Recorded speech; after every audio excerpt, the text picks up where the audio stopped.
review. I'd spent 20 years in journalism, most of it at the Financial Times, but also at the New Statesman and the Economist magazine. The BBC really matters to me as an institution. I think it's extremely important, and as Michael said, particularly in an era of AI, when I spend a lot of time on AI, when 52% of the internet is supposed to be generative AI generated, I think it's an extraordinarily important institution to get this right. I worked on the next Rota review for about 6 months. It was a significant review. And then when the opportunity came up to become an editorial advisor to the committee, I was very keen to help enforce what we'd found in the Rota review. There are multiple recommendations in the Rota review, which I can walk through, but at a high level, one did include having broader editorial advisors on the committee. And that's what led to us being appointed. Part of that was led by Ofcom, who wanted to expand the range of editorial opinion available to the BBC. The second thing which came out of the Rota review, which was a key part of our implementation and actually the day-to-day work in the committee, was the introduction of new thematic reviews. These are really significant pieces of work. They took many months of work. Usually hundreds of interviews behind them, and they were very comprehensive reviews of impartiality and BBC coverage. So we looked at immigration, for example, on the committee. They looked at the role of coverage of the economy. These were very important pieces of work, and I think they are comprehensive and extremely detailed. And they are ongoing. Alongside that, there were independent reviews of programmes, there was monitoring of impartiality, there were new guidelines initiated in terms of training. So if I that's a quick sketch, there are many other, I think we had 39 recommendations from this Rota review in the end that we were involved in implementing on behalf of the committee. So a lot of the work in the first 2 years was very much implementing the Rota review and the outcomes. It's a fantastic run-through by Caroline.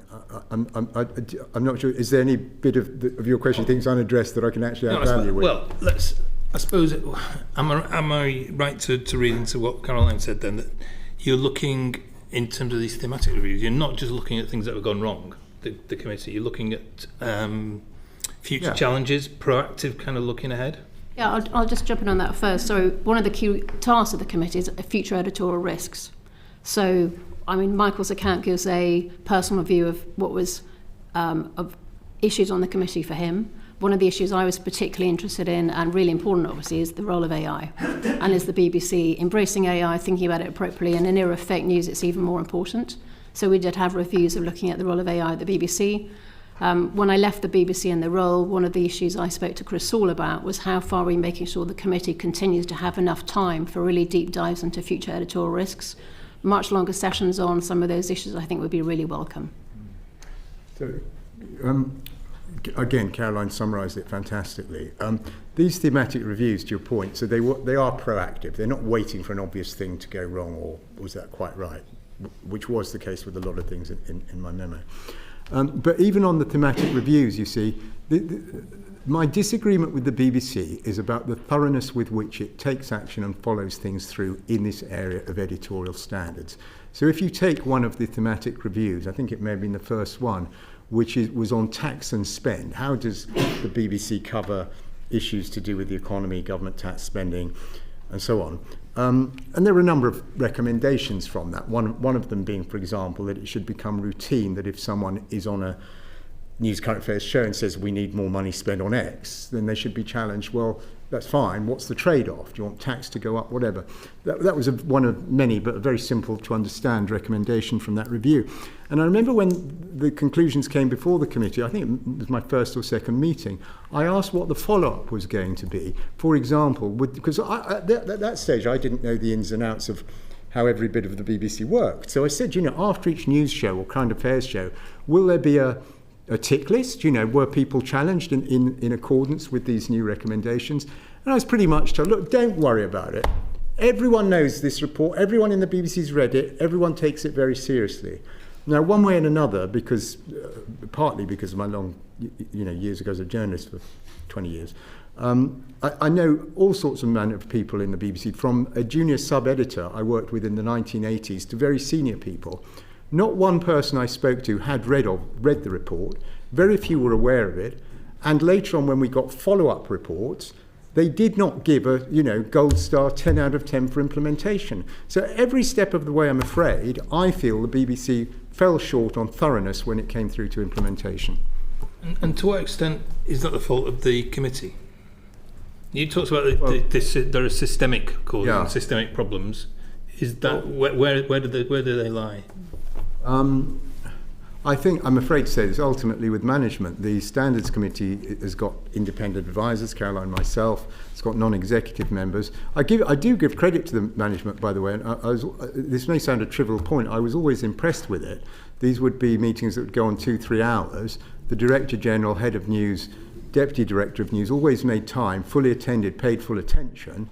But to your question, I don't think it was the committee that was at fault. I think there's simply something... The BBC, I just think, had a bit of a blind spot when it came to following through as methodically as I appreciate I'm only one individual, but as I thought they should. Is that the fault of individuals, though? You talked about systemic, it sounds like you're putting the blame on individuals for not following through. Well, I don't know whether it's a management culture thing or an excess of faith in how things will be implemented down at programme editor level. But to get to the answer to that, that's exactly the kind of thing I'd like them to look into, by the way. I mean, you're almost borderline now talking about these systemic faults that I'm so obsessed about. I think they needed to look at why the implementation was not better. Thanks, Jeff. Can I just ask Caroline? Michael writes in his memo that he found Jonathan Munro and Deborah Turnus quite defensive when issues were raised. Did you? I think the BBC is the most scrutinised media organisation in the country. From my experience at the Financial Times, it was a very different level of public scrutiny. It's scrutinised obviously by this committee, by members of the public, by editorial complaints, by its audience. And obviously there are many ways to make a complaint to the BBC. But in my experience, are there times when they're necessarily defensive on some issues in that context? Yes. But as a broad sort of characterisation, I would say I did not find the BBC to be defensive. I found the BBC to be actively engaged in discussions about how to improve issues of partiality on very complicated subjects. And this is a live, dynamic debate when the context changes all the time. It's very hard. It's not one and done. This is obviously a live debate. I think there can be differences of opinion about whether the BBC went far enough on some of the issues that were raised in the committee.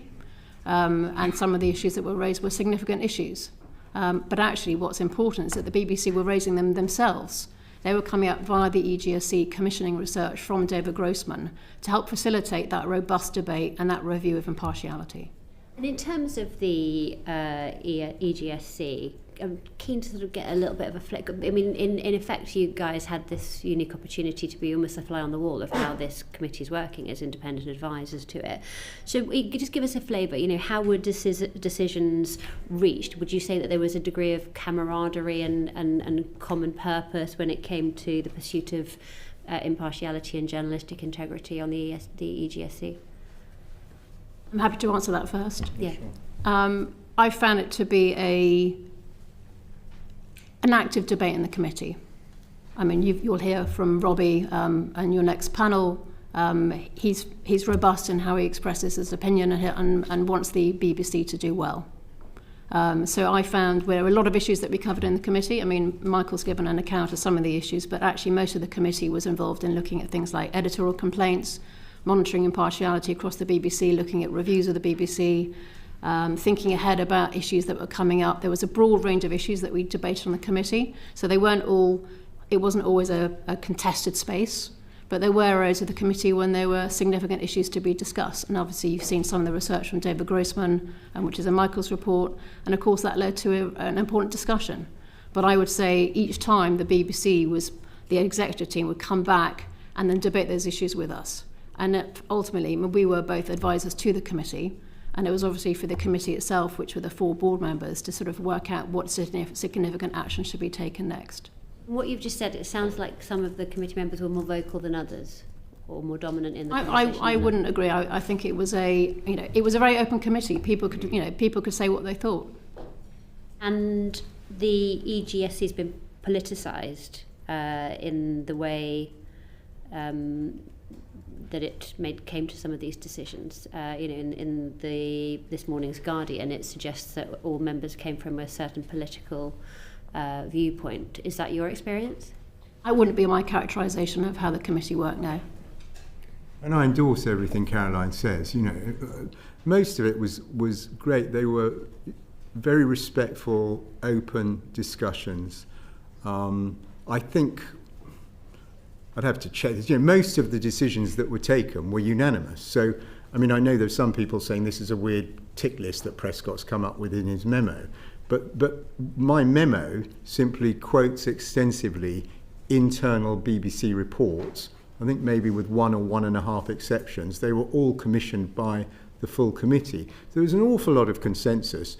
The one area, I hope I don't end up being a broken record, but the one area where there was not consensus was particularly those reports by David Grossman, fabulous, very professional ex-Newsnight reporter. The reports he was coming through with, so many of them quoted in my memo, there was not unanimity in how to respond to those. Clearly, you can see it in the memo. But other than that, I would totally endorse what Caroline says. And there was no one member of that committee that was more dominant than the other? No. I don't think so. Anyway, that's never my impression. Okay, thank you. Thank you, Chair. Mr. Prescott, you've just said that the BBC is not institutionally biased. What is your bias, if you have one? Well, it's always a tough job, isn't it, spotting your own biases? I mean, you know, when you read about these centrist dads, I think I'm a centrist dad. That would probably cover it. I mean, actually, you know what? To that question, there are a lot of people. I know you folks haven't gone here so far, but there's been a lot of stuff in some of the papers about Robbie Gibb, and the chair was asking, was one personality more dominant than another? You're asking about my preferences. I am no ideological soulmate of Robbie Gibb, for example. I'm a centrist dad. I'm a centrist dad too, but a company that you work for received over £100,000 from Larry Ellison, a Republican mega donor. You'll be aware that Donald Trump has removed funding from a lot of public service broadcasters. Is it true that you actually want the BBC to be impartial? Yes. Based on those affiliations? It's totally true. Yes, of course it is. You said there's some real work to be done at the BBC. Along what lines? Do you think any of that work should be done at the boardroom level? I think it's a job for the executive, overseen by bodies like the board and the Standards Committee. And if I give you an example, it might help explain what I mean. One of my sadnesses was that when this thing did leak into the public domain, that so much focus, I do understand why, but so much of the focus went on to Trump panorama, okay? But for me, the most heartfelt, the thing I felt most passionately about was the BBC put out one day, over 12 hours, on all its bulletins, a story saying that ethnic minority people in this country were being charged more for their insurance purely because of their ethnicity. And when David Grossman looked into this, he found the story to be utterly untrue. I mean, so it was a dreadful thing to have put out, particularly given, it's wrong. It must have been deeply upsetting for many people out there, particularly ethnic minority people who heard that story all day long. Anyway, it was untrue. So you just have to ask yourself, okay, how could the BBC get this so wrong? Who had the idea of doing this story? Who conceived of it? Who did the initial research? Who did the initial reporting? Who wrote the script? Which editors cleared it across the whole of the BBC all day? A completely untrue report. There were multiple levels of editorial failure. Now, we never got a good accounting for that at the Standards Committee, and I would have expected, with a better culture when it came to these things, a complete look at every single failure and ideas for correction. I said many times at the committee meetings that things would come up, many of them in my memo, and I said, to me, this makes me worry about recruitment, about training, about professional standards, about the systems, about the processes. The BBC, I know in the chairman's memo, he tries to say, all this stuff is old, we dealt with it all. Well, to me, what I was frequently seeing was that the BBC's idea of dealing with something was to change the editors around, tweak the written guidelines. But there was never, it seemed to me, any willingness, and take the story I've mentioned, to look into exactly what went wrong there and whether there were deep implications. And of course, since the memo came out, you've had people like Mark Irwin, very respected, a former BBC correspondent. He's done a piece on Substack, I don't know if you've read it, it's worth reading, where he seems to sort of, he's not criticising my memo, far from it, but he says he thinks that there are issues like this in the BBC and there are deep cultural forces at play here. So there's a lot for them to look at.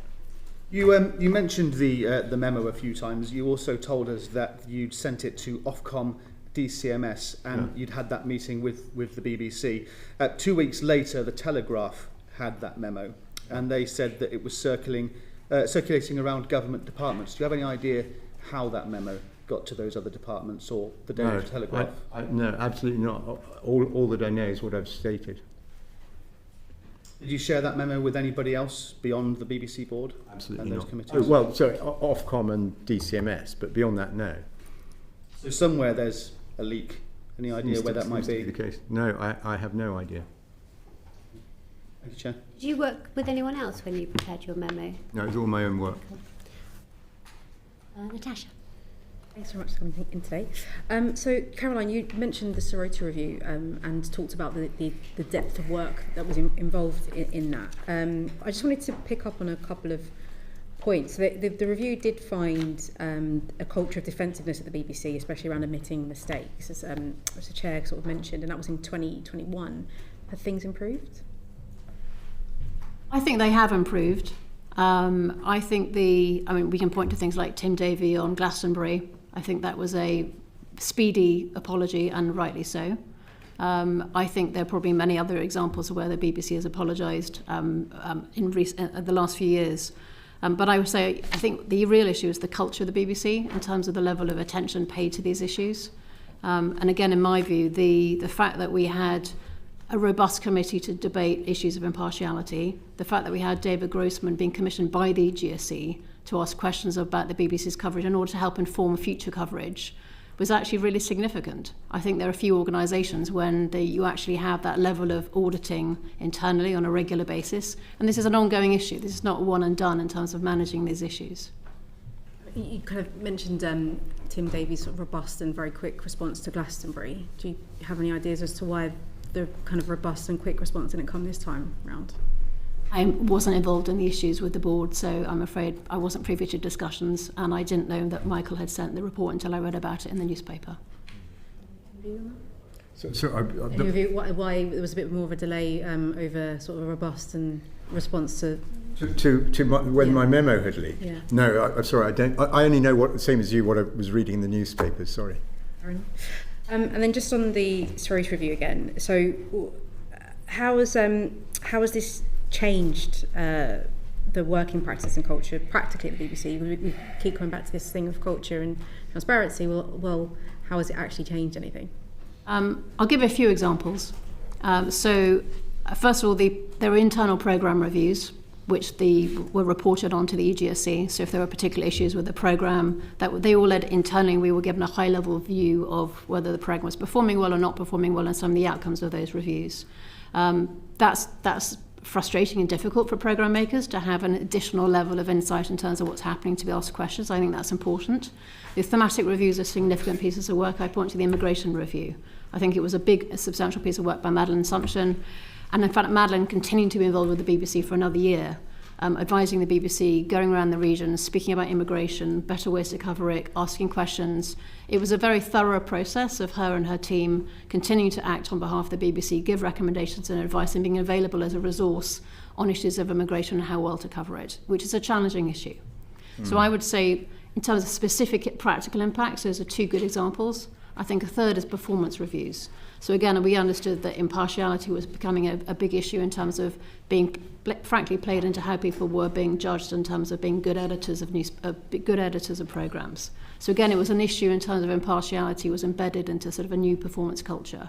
Could there be improvements? Yes, and I have a few ideas on things which might continue to be improved, but I do think it had an impact. And they also had a lot of focus on training. Not surprisingly, you have lots of people coming in and out of the BBC. People who are outside the BBC also had to do the editorial training. So I think across a number of areas, I would say there was a systematic change in terms of what we were doing on the committee and what we were seeing. But how do we then kind of get in the position that we're in now, where Michael, you felt compelled to write your memo. Is there an issue around transparency at the BBC? Is there an issue with just being transparent and honest about when things go wrong? I think there kind of is when it comes to self-criticism. Actually, I just think that Caroline's described the processes very well, and the BBC does try to look at itself, and it's done a lot of the right things and a lot of responsible things. But I just think that then when it comes to following through on actions, it's not always fantastic, and you do get levels of denial, as per my memo, whether it was the issues in covering the US presidential race or Israel, Gaza or whatever. You got these reports through from David Grossman, and the management's response was to just plain deny. So, well, we don't agree with them. And what was the rationale? Did they find David Grossman was wrong on the facts or out-argue his rationale? No, they just disagreed with them and didn't do anything. Do you think to what extent do you think there's an issue with the comms of the BBC? I mean, it feels like there's some kind of muscle memory of how to mishandle allegations of editorial mishaps and mistakes. Is there a problem with their communication? Because quite often you get a very defensive, very short statement that comes out in the initial period, and then a bit more sort of self-reflection and self-flagellation a bit further down the line. But to what extent is that just my perception? Well, it's a mighty big organisation, isn't it? And sometimes it is difficult to check out all the facts internally and make the most powerful statement that you can. I think it's more to do with what I suspect are some cultural forces at work in the BBC, and I think even as I sit here before you now, I just don't think the BBC's been very willing to look at things through that prism. You feel that there's a culture endemic in the BBC? I think there could be. No, I certainly do not claim to be an expert on this, and I already commended to the committee this piece by Mark Urban, who spent many, I think, decades probably in the BBC, and there are others. But the things we were seeing and the management reaction to some of the issues that I outline in my memo make me fear that could be a component of what is going wrong, and that's why. At the start of this meeting, I kept referring to incipient problems, right? I don't think this is catastrophic yet, but I do think that it seemed that things were getting worse. That was my honest perspective, and I think it's hopefully reflected there in the memo that you'll have read. To what extent do you think it's that which undermines people's trust in the BBC? Well, trust in the BBC is a big subject, isn't it? I mean, it's not even all party political. You've got a, urban, rural bias, possibly a London focus, London values versus values outside of the capital. I mean, it's a lot there. You wish to expand? On trust in the BBC? Well, I suppose simply, and this is kind of what my memo is about. I think the public expect the BBC to be honest, accurate, impartial, fair. It is most of the times. It needs to do a better job when it's caught out not being so. Would you say Would you say it was defensive? Would you say one of its headlines would be that the BBC is defensive? Yes, I would. So, for example, another thing. I'm not being boring, continually referring back to this memo, but look, another thing in my memo was that there's this strange episode where a group of Oxbridge historians calling themselves History Reclaimed said, look, every time there's this, not every time, I think they sample 4 or 5 programmes, but they said it's curious, because it was a carefully written report, they didn't overclaim. They were honest about the limited number of shows they'd watched. And they said, we do seem to notice a tendency that in all these shows, instead of getting the foremost historical expert in the field, they're getting people who are far more inexpert, and our suspicion is it's because they're giving them controversial quotes rather than the best take you could possibly get. And the BBC's, and as per my report, I thought this was interesting and should be looked into, because History Reclaimed also had a very simple fix, which was, could the BBC have another look at who they were inviting in from the field of historians to comment on things? That was it. Would the BBC listen? No. And in fact, there were then formal complaints from I guessing from readers who'd seen that report, based on the report, and the BBC rejected them all and accused History Reclaimed of cherry picking in a very snotty fashion. Well, History Reclaimed didn't claim to be doing more than that. They said we've watched 4 or 5 problems. Might be a problem here. Could you take a look at it? The answer was formal findings. You're wrong. You're wrong. You're wrong. We're not talking to you. Extraordinary. Do you think the BBC is arrogant? I'm sorry? Do you think the BBC is arrogant? Not institutionally, no. I think it's more. Look, when you run a big outfit like that, you'll all appreciate this. You've got to maintain staff morale, and the management have to be seen to be defending their own folks.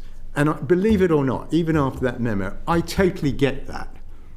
But they get it a little bit wrong, and I think that was an instance, and there are other instances in the memo. Thank you, Cam. Thanks, Chair.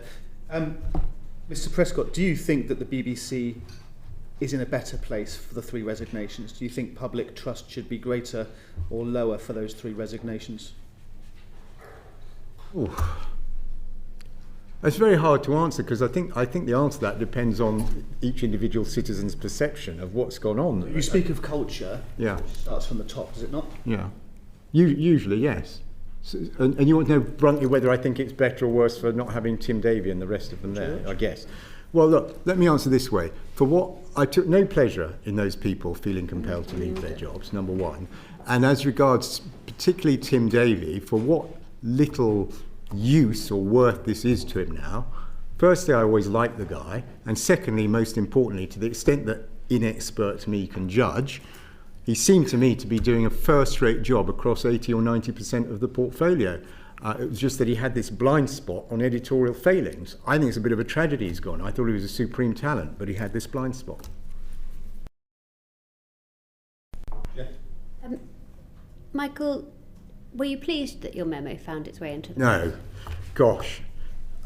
You're surprised? As I say, yeah, I was surprised. And first I was surprised. Secondly, as I think I said a little while ago, I was hoping this might be sorted out quietly, board, Ofcom, DCMS. So that's one thing. Second thing is, again, I kind of alluded to this, given what, believe it or not, I was hoping this memo would do good and result in a better BBC being quietly achieved.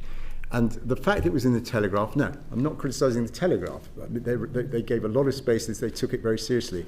But in sort of ideological terms, the Telegraph appeals to a certain bit of the spectrum, and I think therefore the fact they broke the story became a bit of a barrier to people elsewhere on the political spectrum taking this as seriously or thinking this really was as straightforward as it seems. So that's my answer. And in terms of the comment that you just made about Tim Davie having a bit of a blind spot in an editorial sense, to what extent do you think that is simply because of the fact that that DG job is just too big for one person? I've been thinking for a while that it is, and what's happened to Tim confirms that. So again, look, I'm not here to claim I'm the biggest expert in the world on organisational design, but as you asked me, and I was an advisor to this committee, it seems to me, I think the BBC might be well advised to consider having an editor-in-chief on the one hand and a CEO on the other. Yeah. And I very well remember the period in the 80s when they did try that, and John Burke was at first not, in charge of the whole of the enterprise. They did split the role, and I think it's probably worth looking at that again. Do you have a view on that, Caroline? On Tim Davie, sorry. On splitting the role. Splitting the role. My role was an editorial advisor to the EGSC. I think the issues of whether the overall structure of the BBC and the governance for Tim versus the role is obviously for this committee and for the BBC board itself. It is a very large role and a very complicated role and very hard to get right consistently.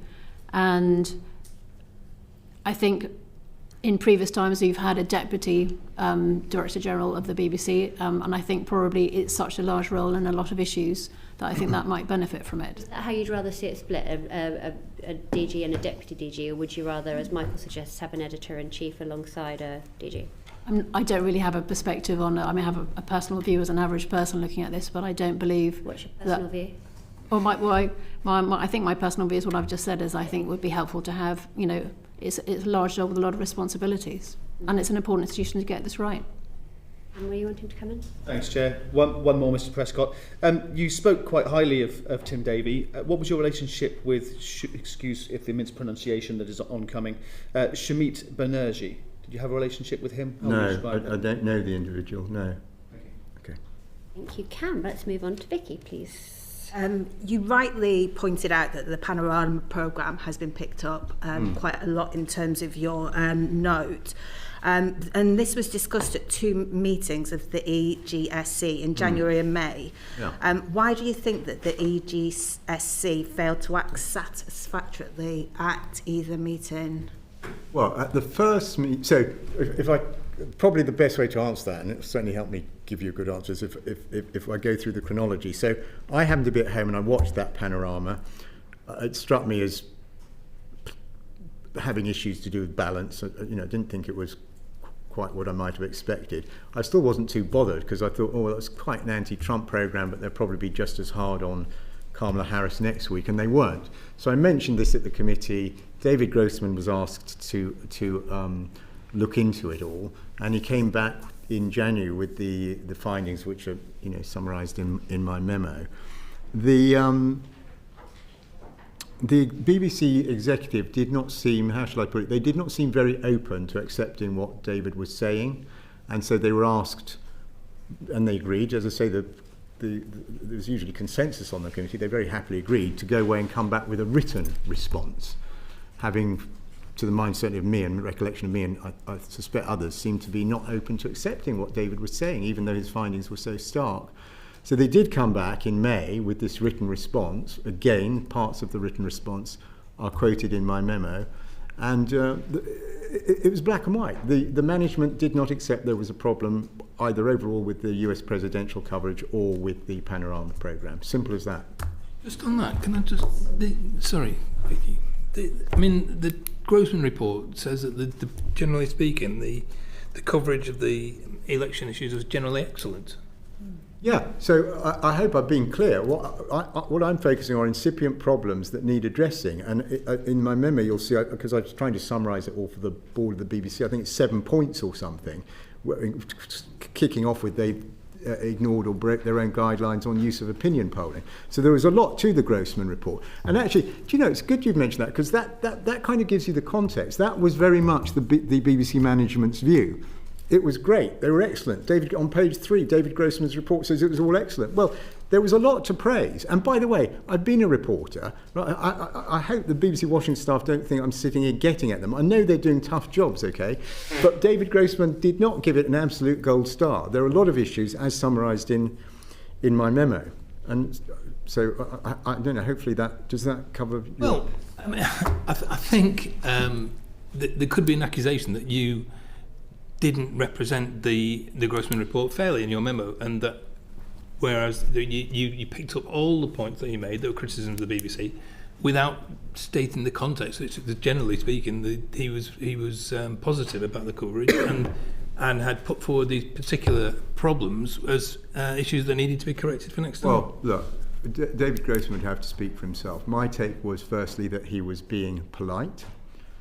Secondly, there were a lot of very specific instances in the full report, summarised in the memo, of things that had gone wrong.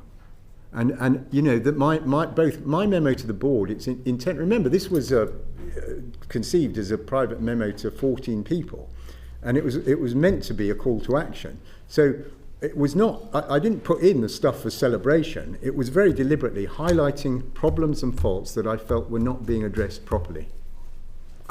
Back to the Panorama documentary. So you said that you watched it on the 6th of January and that was the point. I think it was the show, I think, was... sorry to interrupt you. It was just before the presidential race. I think it was late October. Okay. Sorry to interrupt. So you watched it and then that is what prompted you to put in complaints, even though there was no complaints about the Panorama documentary. Yeah, I wouldn't characterise it as a complaint. That's not really how the Standards Committee worked. So I watched the show, okay, and even after watching it, although I thought, a lot more anti-Trump witnesses than pro-Trump and so on, I thought it was a bit of an anti-Trump programme. Didn't think it was fair balanced as you might expect typically from the BBC. But even then I wasn't too alarmed because I just thought, and by the way, I rather enjoyed the programme. But I thought, they'll probably be doing just as aggressive a look at Kamala Harris next week. That's why this was so aggressive on Trump. And there wasn't a balancing programme. And so I can't remember now, I'd need to check whether I emailed David Grossman or raised it at the next committee meeting. But I simply said, could David have a look at the show to see what, because I could have been wrong, that actually it was in line with the standards and it was all fair enough. And so that's how it wound up being looked at. Then in terms of your memo, when did you include the Panorama programme into your memo? Well, was it at the start or later on? No, my memo was all written of a piece. So although it begins with the example of Panorama, because I thought it was a very stark example of things, the sorts of things that had gone wrong and were not being addressed. So that's why I nosed off the memo on it. But everything in the memo was written, way after because I left my last meeting of the Standards Committee was June, and it was in some months after, actually, before I started writing the memo.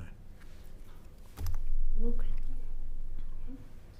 Thank you. Mr. Prescott, you mentioned that the January 6th documentary wasn't really of the editorial standard you expected, but that you thought that perhaps they'd be just as hard on Kamala Harris. Yeah. It has occurred to you, though, has it not, that Kamala Harris wasn't found by the January 6th committee to have played an active role in the Capitol riots? Mm-hmm. Absolutely, yeah.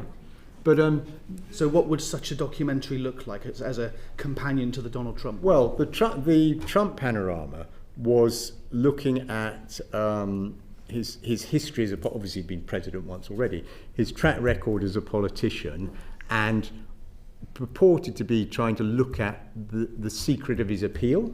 Mm-hmm.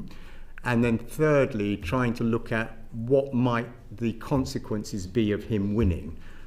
If he'd lost, he might have faced more lawsuits. If he won, he could crush them. It's that sort of thing.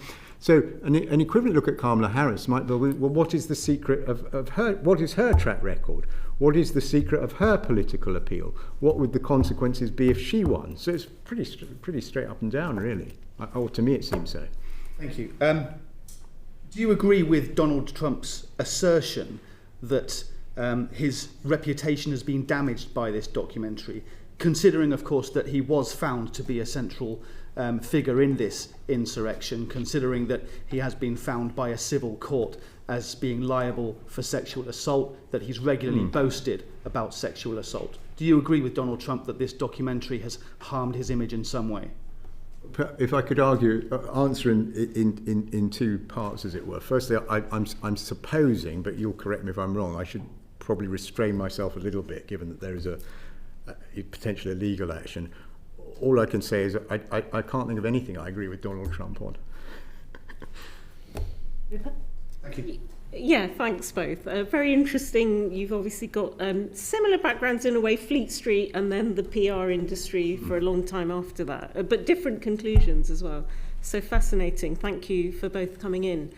I just wondered, I think Jeff asked this earlier, so you were advising the EGSC. How did you hear about the job? Want me to go first? Do you want to go first? Just, I'm curious to know, probably a lot of our constituents would like to advise the BBC. Where does this get advertised? How did you hear about it? I don't know. Can I beg your indulgence and give you what may be a longer answer? A shorter one is probably better because, okay. Just really want to know how you got the job, not long anecdote. Just, how did you hear of it? I come from a working class background, son of immigrants. I got into Oxford from the local state school partly because of the excellence of public service broadcasting. I used to quote the shows in my essays. So I've been passionate about public service broadcasting for decades. I read every spit and cough about the BBC. I followed the Martin Bashir scandal. I saw that Nicholas Sirota did a review. Caroline was part of it. And I saw in the newspapers that one of the recommendations was to create this post. And I thought, what a fantastic job. I'd love to get that. So I looked out for the advert and I applied. And it was advertised? Yeah, yes. Caroline, you said. Yeah, it was publicly advertised. Obviously, I was aware that they might create the role because it was one of the recommendations of the Sirota Review. And obviously, I was very interested in making sure the Sirota Review went somewhere. So I was very interested in making sure that the actions recommended by the Sirota Review were actually implemented. And I wanted to play a part in doing that. Okay, yeah, no, just curious to know. And also, I guess the Grossman researcher role, he's not here, is he? Well, curious to know where these things are advertised. I've never seen those adverts. But how he was you're probably better directed at Okay, the chairman, the next because one. I can't. I don't know. It wasn't openly advertised, was it? That one? I think don't know. that's I don't one. think so. one I think it was an internal appointment, It wasn't. in effect, for a researcher. But you'd need to check with the B. Okay. I mean, look, just you said to us, Michael, that I think you say in your memo as well that you've never been part of a political party. You're a centrist dad. You have no axe to grind. I think it says somewhere, hang on, you do not hold any hard and fast views on matters such as American politics. But, I mean, if you go through the memo, there are some quite interesting terms. Lawfare is one that's used by the MAGA generation. That's used as fact. And I think you critique the word reproductive rights, which is fairly common currency. You know, we talk about it in this parliament. So, I mean, it does feel, and you've said also that there should have been a programme equally aggressive towards Kamala Harris. I mean, isn't this a weird sort of equivalence? Because Trump had a term as president. He had been found guilty of incitement. And we know that edit was wrong. That was very wrong. They should have indicated, you know, like a ... you would in journalism, that these are two different parts of the speech. But, I mean, I don't know, there are some people making conclusions. If you look at the things in the dossier, what have we got here? We've got Trump defence, we've got trans, we've got Gaza. Are they not all from one sort of perspective, these comments? Oh, gosh, thank you for the question. There's quite a lot there. On the selection of things that are in my memo and that David Grossman looked at, and you can check this with the BBC, I think there was only one that I suggested be looked at. So that menu that you're referring to and saying it was a curious selection, it was unanimous. Those topics for David to look at were unanimously agreed by the whole committee, so they're not mine. And when you mention, you know, quoting lawfare and reproductive rights, I think I'm right here that that those are words that appeared in David Grossman's reports. There's a lot of misapprehension. I'm not saying this is a view, but out there online, so on, there's a lot of misapprehension out there. In a funny way, a lot of my memo wasn't written by me. It was me quoting David Grossman's internal BBC reports.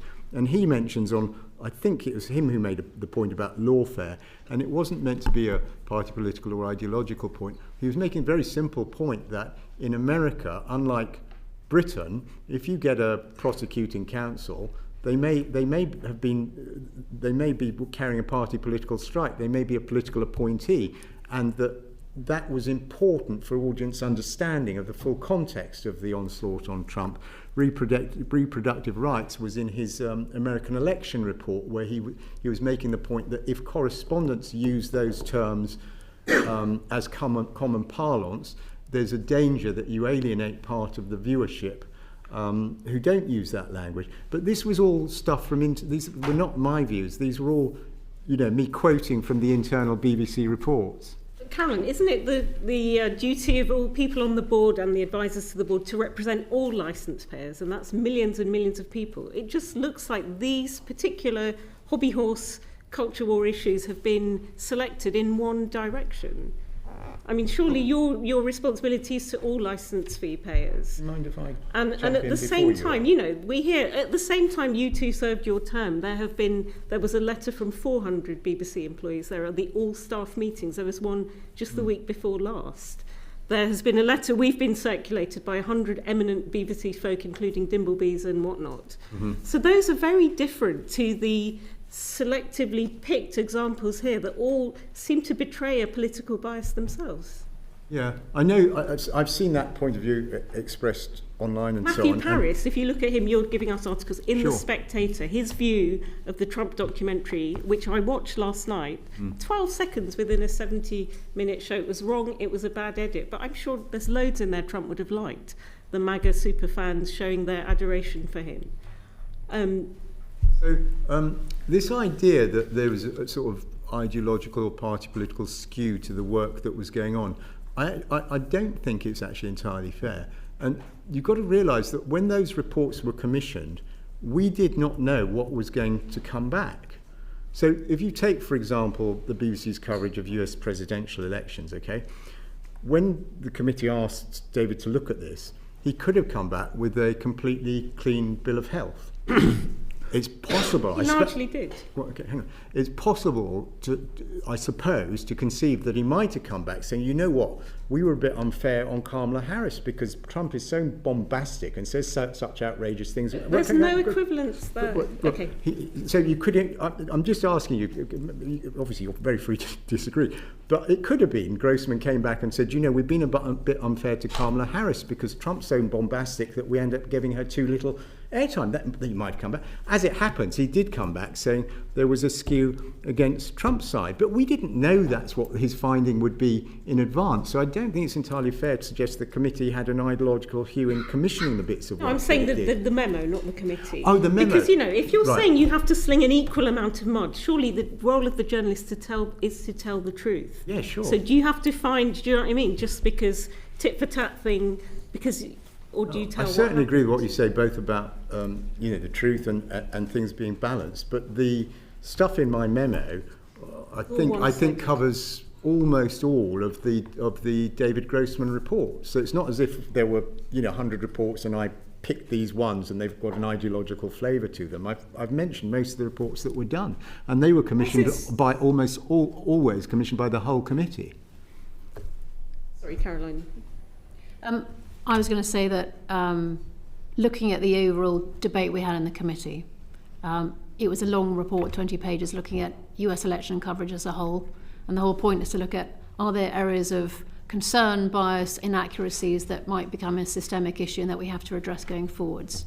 My view of that particular report was, I'm not saying it was a complete clean bill of health. There were issues that I think the BBC had to address, issues about how are we reporting appropriately in terms of individuals who are being quoted.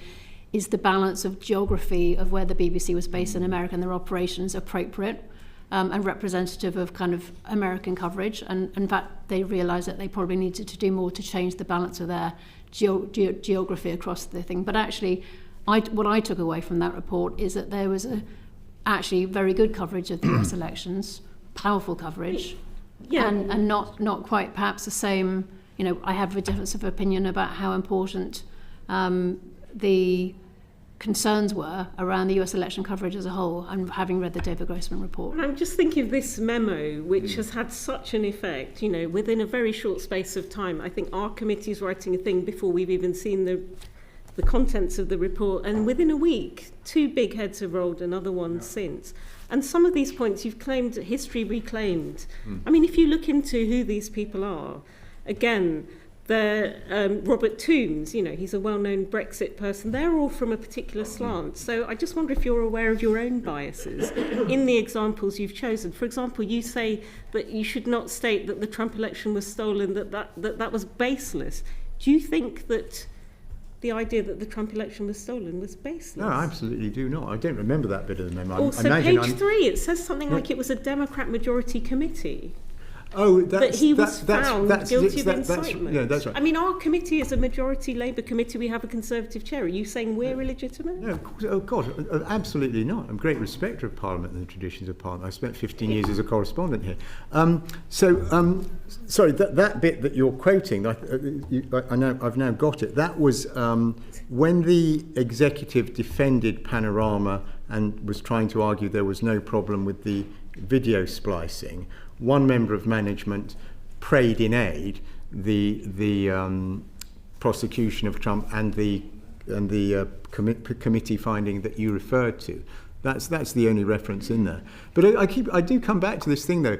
I'll deal with history reclaimed, because I suppose that was something I raised. It never led to a Grossman report, by the way. That was just one of my bugbears. But again. Yeah, it's in my. But all the rest of the stuff, as I keep saying, this was not my tick list. These were reports commissioned by the entire committee for David Grossman to look into. We never knew what he would come back with. And if you take American presidential race, for example, he did come back saying, well, actually was a little bit unbalanced. But we didn't know in advance he would say that. History reclaimed, I can tell you hand on heart, I never even Googled the historians behind it. I just got that they were Oxford. Because they're not completely neutral people either, are they? Yeah, but you've got to remember, all I was saying on the history reclaimed thing, which still seems to me a small thing, they seemed to me, from what I read in the papers, very reasonable. They'd spotted something little that was wrong.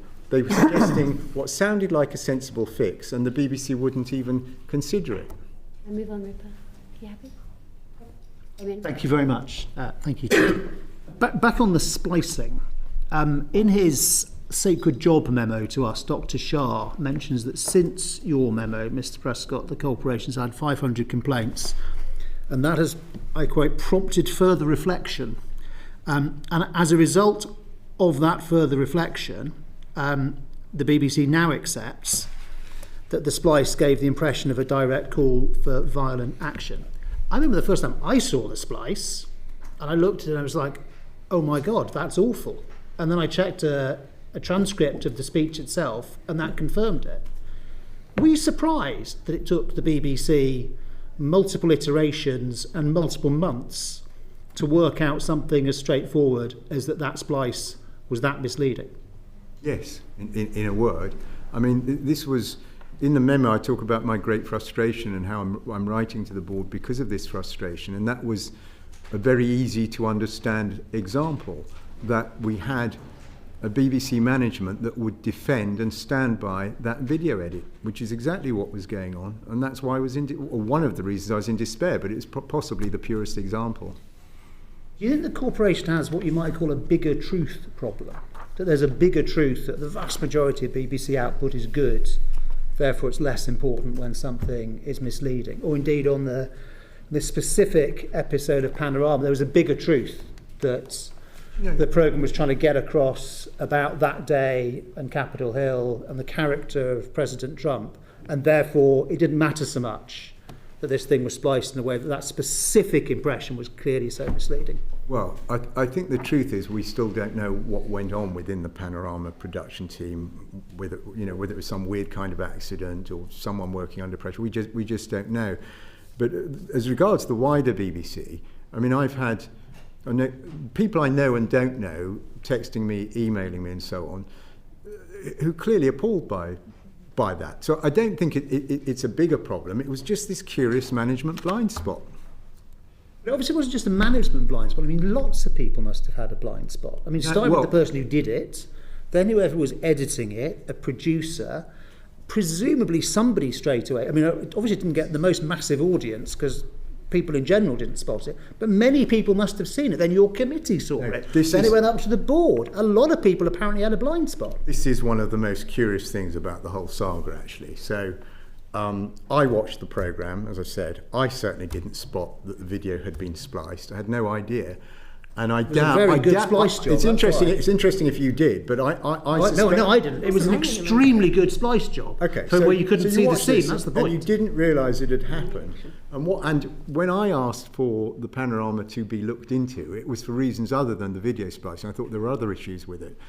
But when the report came back, it just so... Because David Grossman, ex-Newsnight, very respected, proper, fabulous BBC correspondent, he'd also done time covering the US presidential election. So it was one of those weird coincidences that the person who was asked by the Standards Committee to go and do a deep dive into the Panorama, was steeped in this material because he'd been out there covering it. And it was he who spotted the video splice. It's quite possible if it had been someone else asked to do a deep dive into Panorama, they might have come back still not spotting that. It was a curious turn of events. That was when? That was in time for the January meeting. Yes, that's right. An awful lot of time has passed between January and November. So there still were a lot of people who had a blind spot. So after this thing had been identified, I don't mean a literal blind spot, they didn't spot the splice. I don't think anybody spotted the splice. But having been brought to people's attention, a lot of people apparently overlooked it until, as Dr. Shah says, having had 500 complaints after your memo, there's been a period of reflection. As I say, so I keep using this term blind spot. You can use the terminology you want. They had a lack of sensitivity. They just had a different view about the video splice. And I wonder if I might just finally ask both of you, if you would agree that actually it's people who would like to see the demise of the BBC. They are the ones. Me, by the way. No. I want it to be strong. Just let me finish my sentence, if you will. Sorry, beg your pardon. It is people who would wish to see the demise of the BBC. They are the ones who ought to downplay this incident. And people who love the BBC and think the BBC has a more important role than ever in the information meltdown and mosh pit and misinformation, disinformation, they are the ones who will say that when an incident like this comes along, it must be taken with the absolute utmost seriousness. Yeah, that sounds a very sensible point to me. I mean, people who love and support the BBC, we want the BBC to be at its best, and that's what this whole thing's been about. Obviously, issues of trust are foundational to the BBC. It is very important that they take inaccuracies extremely seriously.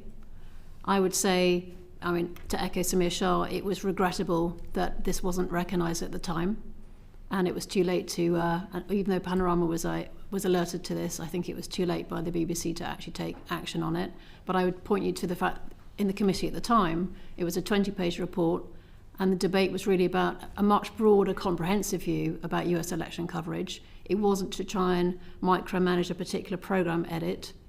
And individual issues were typically dealt with by the editorial complaints unit if there was an inaccuracy. I'm asking her about a principle, so I was asking about the splice, that is correct, but you could apply the same question to a number of other things in the memo. My question was really, isn't it the case that for all the 99-point-something% of output, which is very high quality and unquestionable, isn't it the case that if you really, really care about the future of the BBC, you really, really have to care about the 0-point-something% that goes wrong, take it absolutely as seriously as it warrants? I agree with you. I think it is important, but I personally think that the BBC did take issues of impartiality and accuracy incredibly seriously. It's the reason that they're one of the most trusted news brands in the world. Misinformation meltdown mosh pit. Cam. Thank you, Chair. Mr. Prescott, I happen to agree that it's a catalogue of interesting circumstances that this documentary aired through such a large editorial process. So the question that I want to know the answer to is, prior to it airing, did this documentary deviate from the standard editorial or auditing processes in any way? The short answer to that is I don't know, and that's exactly the kind of thing I was hoping that the BBC would look into. Who would know? Who would? Well, I guess your best witness will be the next one. The BBC chairman may know about that. I only know what I saw on the screen and then what David Grossman reported upon. Thank you. I just realised you didn't quite answer my last question. Do you agree that Donald Trump's reputation has been tarnished by this documentary? Probably not. You don't agree with him? Thank you. Caroline, I've largely not spoken with you yet. Apologies. Have you seen David Grossman's report? Have you read it? Yes. Have you read Michael's memo? Yes. Would you agree that Michael's memo was an accurate reflection or response to that Grossman report? I would say that Michael's memo does not provide a comprehensive view of what was in the David Grossman report. What do you think was missing?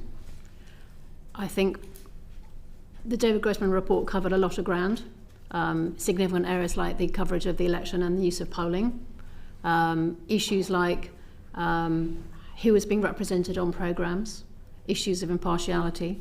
There was obviously a BBC response to it as well, which was also significant. They did engage with each of the details of the David Grossman report. I don't think Michael's account is a personal account rather than a comprehensive review of everything that was covered in the committee. You describe it as biased? I would not choose to characterise it that way. I think it's a personal account of what Michael wanted to bring before the board. Thank you. It was meant as I think Caroline's remarks may well be fair, because I'm very open about this. I think I even say it in the memo. It was meant to be, an edited take on things. It was a primer for the board, hoping to get some action, and they could then go away, as I think I urged them to do in the memo, to go and look at the full Grossman report. So I don't think I'd ever claim it was fully comprehensive. It was edited highlights intended to get action. Anything else you'd like to add to that question, Caroline? No. Thank you. Thank you. Jeff, did you want to come in on this one? Just on that, Caroline, sorry again. You said that it doesn't provide a comprehensive review of the Grossman report. Do you think it gives an accurate sense of the Grossman report? As I say, I repeat what I've just said. I think Michael's view was not designed to be a comprehensive view of everything in the David Grossman report. I think when you read the David Grossman report in full, it's a broader reflection of the debate that the committee had about issues and anticipating issues in terms of both existing coverage, was there something we should be looking at more closely, and other actions that the BBC should be taking. My interpretation, my personal interpretation, was that the BBC engaged with this, the executive team responded, actions were taken. It was going to be an ongoing issue. This is a live, Donald Trump defines the news waves at the moment. It was an important issue to actually think ahead about how do we cover Donald Trump appropriately. So my takeaways were very much focused on that broader representative view. David Grossman's reports were not supposed to be comprehensive. They were quick takes, ad hoc research to help fuel a conversation in the committee, rather than the thematic reviews, which are much bigger picture, longer term, lots of interviews, comprehensive research, and looking at a much broader range of programmes. Just to be clear, so the Grossman reports were the only ones that were asked for by the committee on this particular topic. There were no others. No, on this case, no. And Michael, just quickly, Dr. Shah said that your memos are, and I'm quoting, a partial description of the evidence that the EGSC proceed. Is it fair to describe your memo as partial? My memo is partial. I don't really think so. As I say, it was edited highlights intended to get action. So whether you want to call it partial or not, it was certainly impartial. Well, there was nothing that would mislead the audience in it. I think it was a reasonable edit of all the areas concerned that arose out of the Grossman reports. In that sense, you could, I suppose it'd be fair on the American one, for example, say it's unbalanced, because I didn't mention where David Grossman praised the coverage. I only mentioned where there were problems. But I don't mean to sound arrogant. I don't really apologise for that. I mean, it was 19 pages as it was, for one thing. And if you do read the full Grossman report, I don't know whether you're getting hold of it or not, into the American election coverage, see what you make of it. But my plea, you see, is fine, wherever the BBC earns a gold star, that's great. But that doesn't mean they shouldn't take the problem seriously. So I think the first thing there was they broke their own guidelines on how to use opinion polls. Well, what was done about that afterwards? How did that problem occur? And what's being done about that to prevent an accidental reoccurrence? Answer, we do not know. I think that, would you agree though that they have acknowledged that was an issue? I'm just looking at a quote saying the one significant exception to our usually excellent record of reporting polling. So that particular problem with that particular poll was acknowledged. Yeah, but this goes to my one remaining worry. But I should have said, by the way, I really welcome the BBC chairman's letter to you, where he says he's going to go through everything in my memo point by point, which is in a way all I wanted. The one worry I still have is, will the BBC do that, treating every issue there as if it is a systemic problem until they can prove that it's not? So the issue there about the opinion polling, they say they've responded to it and acknowledged it. Okay, but were there systems that went wrong? Was it if it was one single human error on one night, fine. But if not, there's a bigger problem. What's gone wrong here? They need to get under the bonnet and start fiddling around with the spanner of it.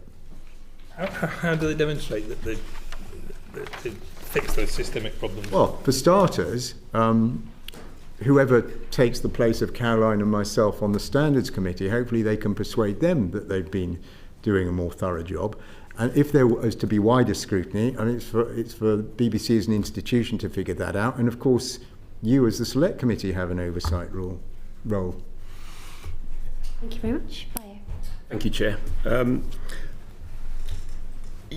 Michael, you mentioned sort of primer for the board. A comment you just made earlier in terms of sort of like your communication, and you started off earlier when you said that you was a strong supporter in your formative years, how important the BBC was, and I think that many people in this room, myself included, sort of BBC is sort of very important in terms of our sort of education as well. Yeah.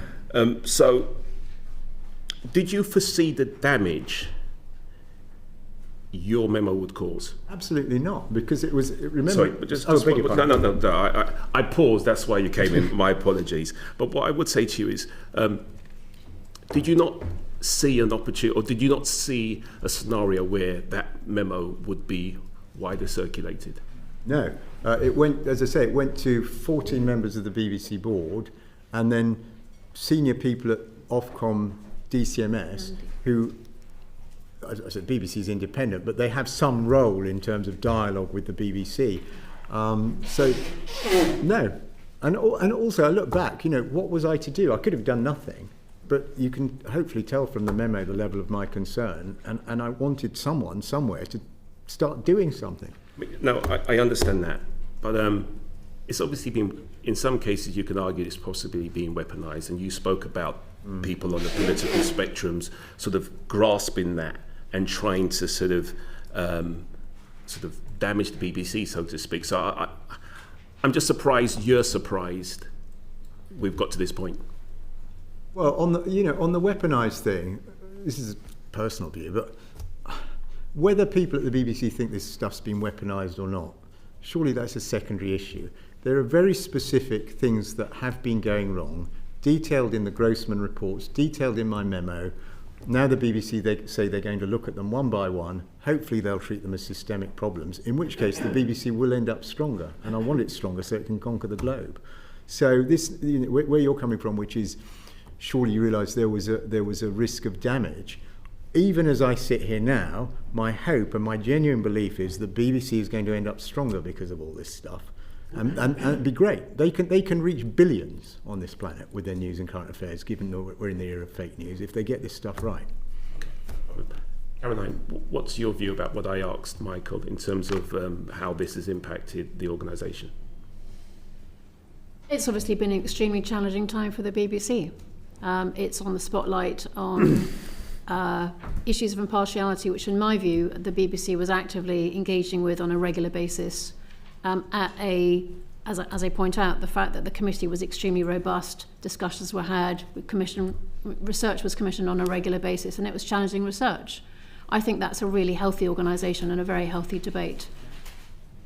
Thank you. There was a term about sort of systemic and processes, about possibly the BBC not listening, the editorial team not listening, and you gave some examples. And one of the examples was about the insurance, about that sort of misrepresentation and that ethnic minority sort of penalty. Yeah. With regards to that sort of insurance story, the BBC sort of acknowledged it was wrong and published a correction in 2024-25 in their annual report, and it's that an example of the EGSC working as intended. Well, there's a complaints process, as you know, that occurs quite separately from the Standards Committee. Any member of the public can complain, and it's dealt with by certain machinery. The Standards Committee keeps an eye on that and see what they think of it. But this particular story you mentioned to, and the BBC apology, again, sorry for being a broken record, but again, this comes back to whether a problem is systemic or not. How did they get that so wrong? There were multiple levels of failure there, and I know of nowhere, it certainly didn't come before the Standards Committee, that the BBC treated it as such and looked into every stage of failure and what they could learn from what went wrong. Okay. So given the resolution of the insurance story, why did you not sort of mention that or reiterate it in your memo? What, the insurance story? Yeah. It is in my memo, yeah. What the BBC, the reiterate, so why did you not sort of mention that the BBC had dealt with it? Because the point I was trying to make to the board was the same one I'm trying to make to you, and I think I'd run through the possible levels of editorial failure, who commissioned it, what did the programme editors make of this before it went out, where was the professional scepticism over this claim. So I was trying to make the point to the board, I think the BBC should look at that, among many others, as if it's a systemic problem, and I wanted them to support me in that notion. Caroline, can you give me an example where the EGSC sort of considered the subject, that concerned you and reached a consensus that you were satisfied with? Sorry, just to clarify that I wasn't satisfied with. That you were satisfied with?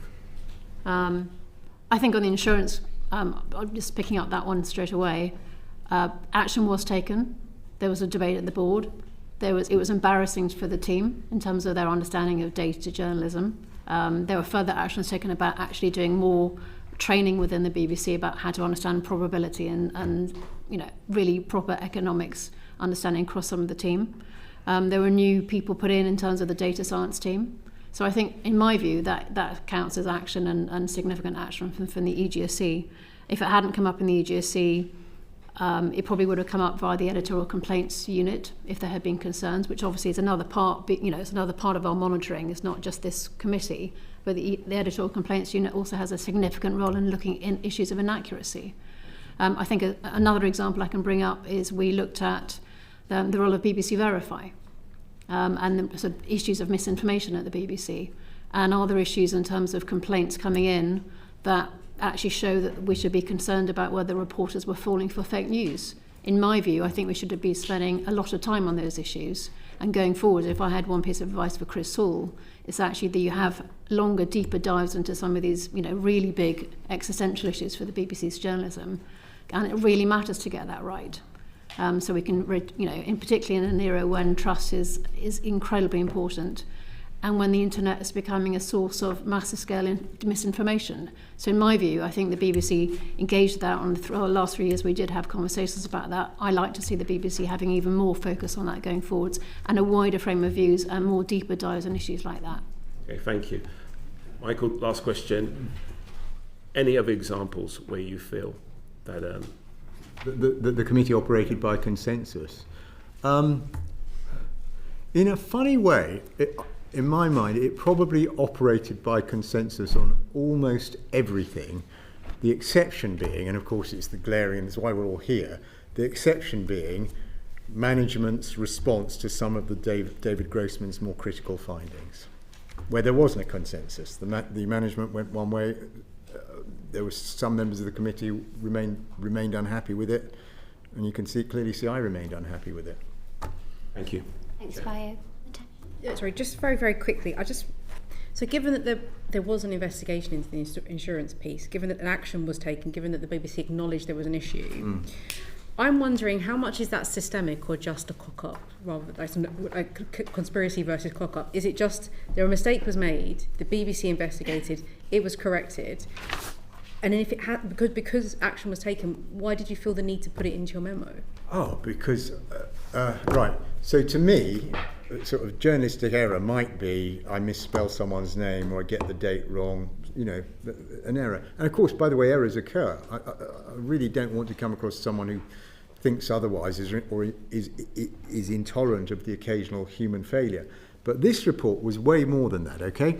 So the BBC launched this service called Verify, clues in the name. It's supposed to be even better than your ordinary BBC. It'll check everything out, hard data. And to launch Verify, one of the things that happened was that this report was emblazoned across the BBC Breakfast, lunchtime news, 6 o'clock news, all the bulletins. This was a big deal at the BBC. We've got a shocking new exclusive for the world. And what went wrong cannot have been surely one person's error. How did they have this notion to study this idea that insurance companies would be charging ethnic minority people more? Who compiled the report? Who checked it? Who edited it? Which output editor said it was okay? Of all the people across the BBC who heard that report, was there no professional scepticism? Geez, we'd better have another look at that. This was multiple levels of failure. And that's why I put it in the memo. Caroline's just outlined that better training has been put in place for data analysis, because look, anyone can look at a spreadsheet and come up with an answer for anything. So she's outlined the actions that were taken off the back of that, a clear failure. Where that has happened, is that not the BBC behaving in the way it should behave? Yeah, thank you. It's a great question, because this is you zeroed right in on an area of potential continuing disagreement between me and the BBC. So you see, you probably get more of this from the chairman. So yeah, on that one, they organised some retraining. They had a look into their use of statistics. To me, now, feel free to disagree with me. To me, just not enough. This was a horrendous and embarrassing error. One, by the way, that could have damaged community relations in this country. I mean, if you're a black teenager sitting at home all day listening to that stuff, how would it make you feel? And it was all untrue. So I think they should have had what you might call a full-on inquest. And I'm not clear they ever did. Okay. Can I just quickly talk to you about BBC Arabic? It comes in for some quite heavy criticism in your memo. We know the BBC Arabic, on average, are having to apologise for around about 2 articles a week at the moment. But in answer to our letter, the BBC, the chairman, said that they are determined to attempt to tackle the underlying problems identified by both the EGSC and Mr. Prescott. Are those steps sufficient, Michael? Well, in my view, it depends what he means by that, but I take him to be in good faith, and I'm delighted by that promise. I alluded in the memo to how, vis-a-vis BBC Arabic, I think I put a phrase in, there have been some changes of personnel, a measure in which the Director General seems to place great faith. Because, yet again, you see, my view is just switching out an editor or two is not enough. When you've got such shocking catalogue of seeming errors, there must be more going wrong than just the editor on that day wasn't quite up to the job. Yeah, thanks. So we've established that the two of you, it was advertised. The David Grossman role was internal. Well, I think you need to check. I think it was, but I'm really not sure about the Grossman one. Probably best to ask the It just seems, the memo was very reliant on that one individual. I think you said to Jeff you didn't entertain any other evidence. I mean, surely, isn't it sort of incumbent on you to take evidence from a range of different sources? So throughout your time, there was also the Gaza Doctors Under Attack documentary that a lot of staff were exercised about at the all-staff meeting. There were various other things that happened. The NUJ and BEC2 have written to us. There's 21,000 members of BBC staff. Right. Hundreds of them attend the all-staff meetings. Why was none of their evidence in your memo? Why is it just all slanted to one individual and one political point? Well, I suppose you can't boil the ocean, for one thing.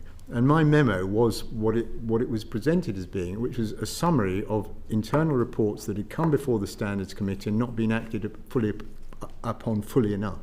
Okay, I mean, I just wondered also what your relationship is with these gentlemen, with Robbie Gibb. The FT says that you're a friend of his. I don't know, maybe you can clear that up for us. And with David Grossman. So David Grossman, I only know through him being appointed this role and the Standards Committee. Robbie Gibb, I've known for a number of years. I first met him, I think, when I was working briefly for the political staff of the Daily Mirror, and he worked for BBC Westminster. So, yes, I do know Robbie Gibb, but you've got to appreciate 14, 15 years working as a political correspondent here. I think it's probably not an exaggeration to say I got to know hundreds of people on a cross-party basis. Even today, I've got dozens and dozens of friends from that period of my life, and I've got as many Labour Party friends, Lib Dem friends as Conservative friends. But yes, I do know Robbie. And would you call him a friend? Because there's all these rumours swirling around. Yes, I think that's a fair description, yeah. Okay, and would you be prepared to publish communications between the two of you in the sort of lead up to the appointment and since the memo? To the EGSC? To the committee, to us. Sorry, would you be prepared to publish what? Communications that you had in the run-up to getting the job, maybe to squash some rumours that are out there. And since the memo was published, which mysteriously found its way into the Telegraph, nobody quite knows how. Well, on the first of your things, the editorial, getting the job on the Standards Committee, that was openly advertised, and it was an open competitive process, so I'm not sure quite what it is. Yeah, no, the question was, would you publish communications that you had, emails? Well, that's quite a precedent you're asking me to set. What I'm happy to do is say to you that I've had, for example, I haven't seen, my last meeting of the Standards Committee was in June. I haven't seen him since then. I think I've had one conversation with him since then. That's it. Okay, that's good to know. Mr. Prescott, can you understand why somebody might find it suspicious that somebody who is described as a friend might have a role in that individual's appointment? Yeah, look, I think that's a fair enough question, but if that's a fair enough question, then will you submit the documentation that my Well, like I committee said, members it's have quite a precedent to set, but let me answer your question directly. So I applied for the Standards Committee position as described. There was then, you had to put in written submission, written thing, and then there was an interview. The interview panel was 4 people, one of whom was from HR. Now, you feel free to criticise me. I just took the point of view, well, if BBC, BBC does do that sort of thing well, if BBC HR are involved, I thought it was fine. I'm not criticising you. I'm just suggesting that it's interesting that somebody you've described as a friend had a role in your appointment. You don't think that's unusual? Well, I suppose the thing is, if you operate in this country, in the sphere of politics, the media and so on, it's not that unusual to come across people you know. I mean, it happens all the time. So unusual, well, I don't know.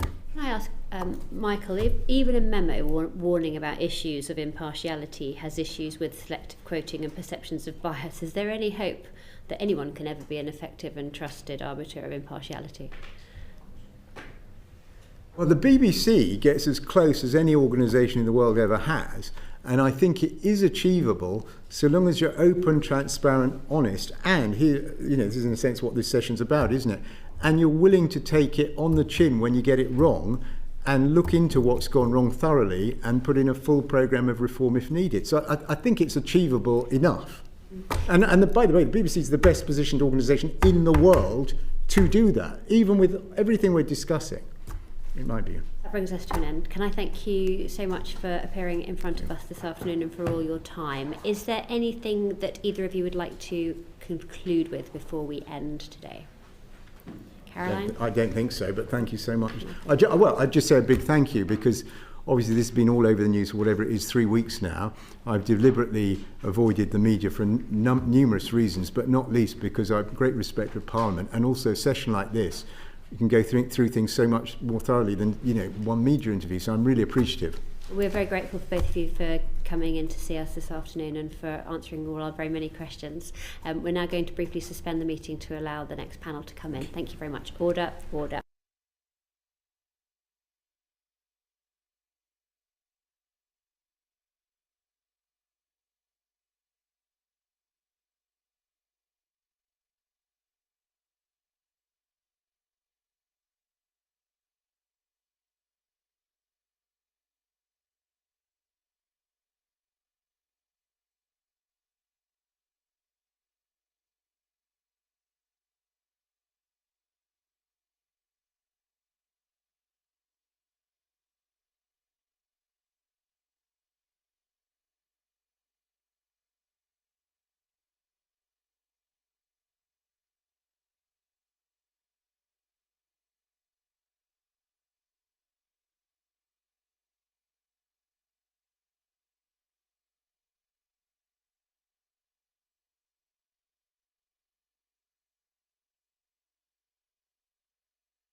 Order, order. We're back for our second panel, and we have Dr. Samir Shah, the Chair of the BBC and Chair of the BBC Editorial Guidelines and Standards Committee.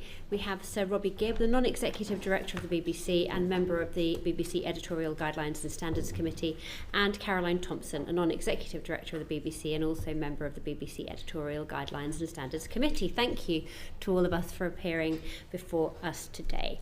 You have probably seen the first panel, so I won't repeat my introduction to the session today, but suffice to say, Dr. Shah, you're once again in front of us at a point where the BBC is said to be in crisis and where the board appears to be in crisis too. Now, you'll probably recall when this committee first met you, we were a little bit frustrated that you seemed unable to take a definitive stance on anything, and we wanted you to give us strong, unequivocal answers. So I want us to make sure that we start off on the right foot today.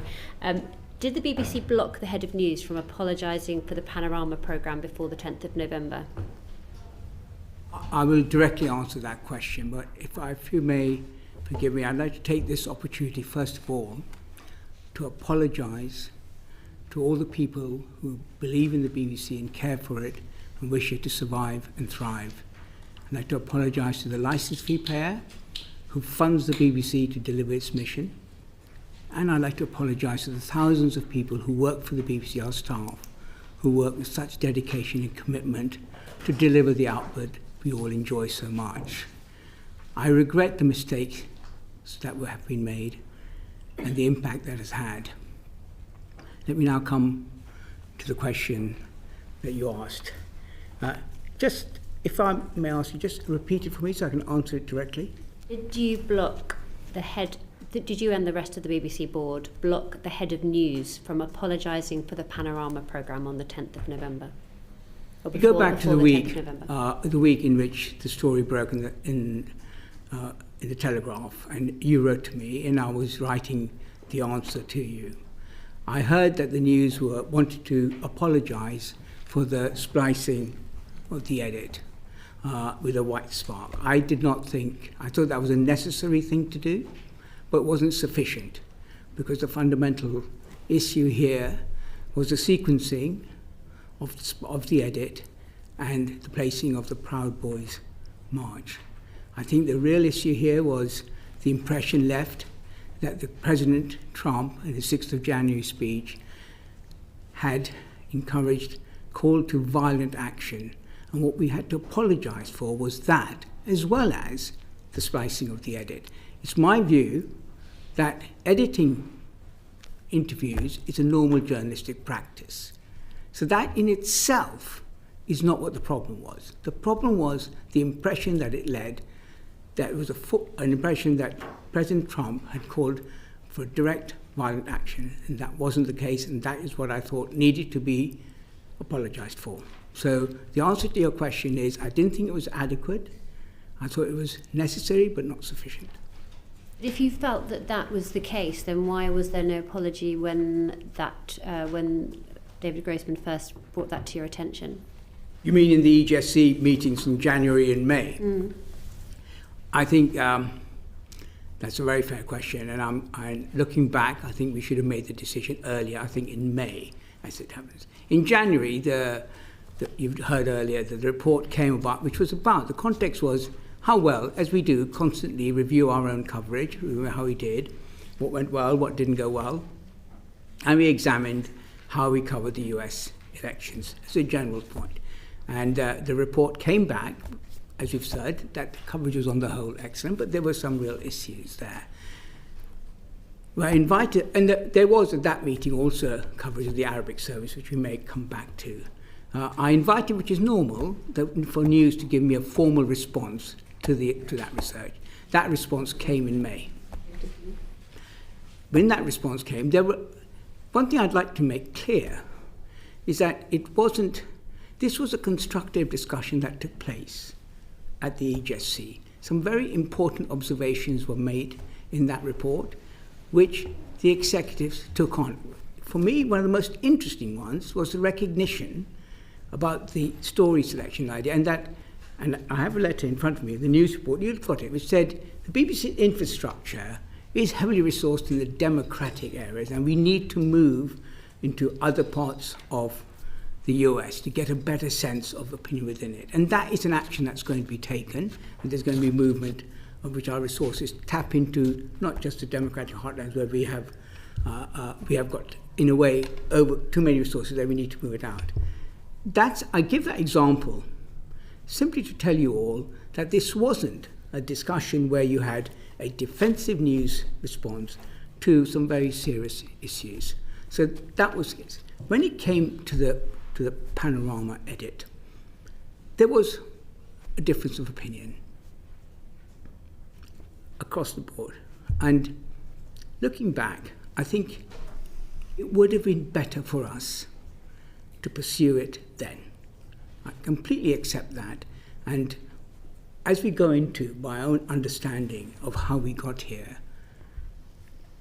it seems to me, along with the editorial and the governance, which are important issues which we'll unpack, I think there is an issue about how quickly we respond, the speed of our response. Why do we not do it quickly enough? Why do we take so much time? And this was another illustration of that. We should have, as a collective, we should have pursued it to the end and got to the bottom of it and not wait, as we did, till it became public discourse. I mean, I have a lot of things to say about my relationship with Mr. Prescott and that report and what he did. We've got lots of questions to come on to along that line, but what I'm trying to get to, there's been a lot of speculation in the media that it was the inaction and the delay by the BBC board, and it's reported in the press as that there was a dispute in the BBC board that has caused so much of the dramas ever since.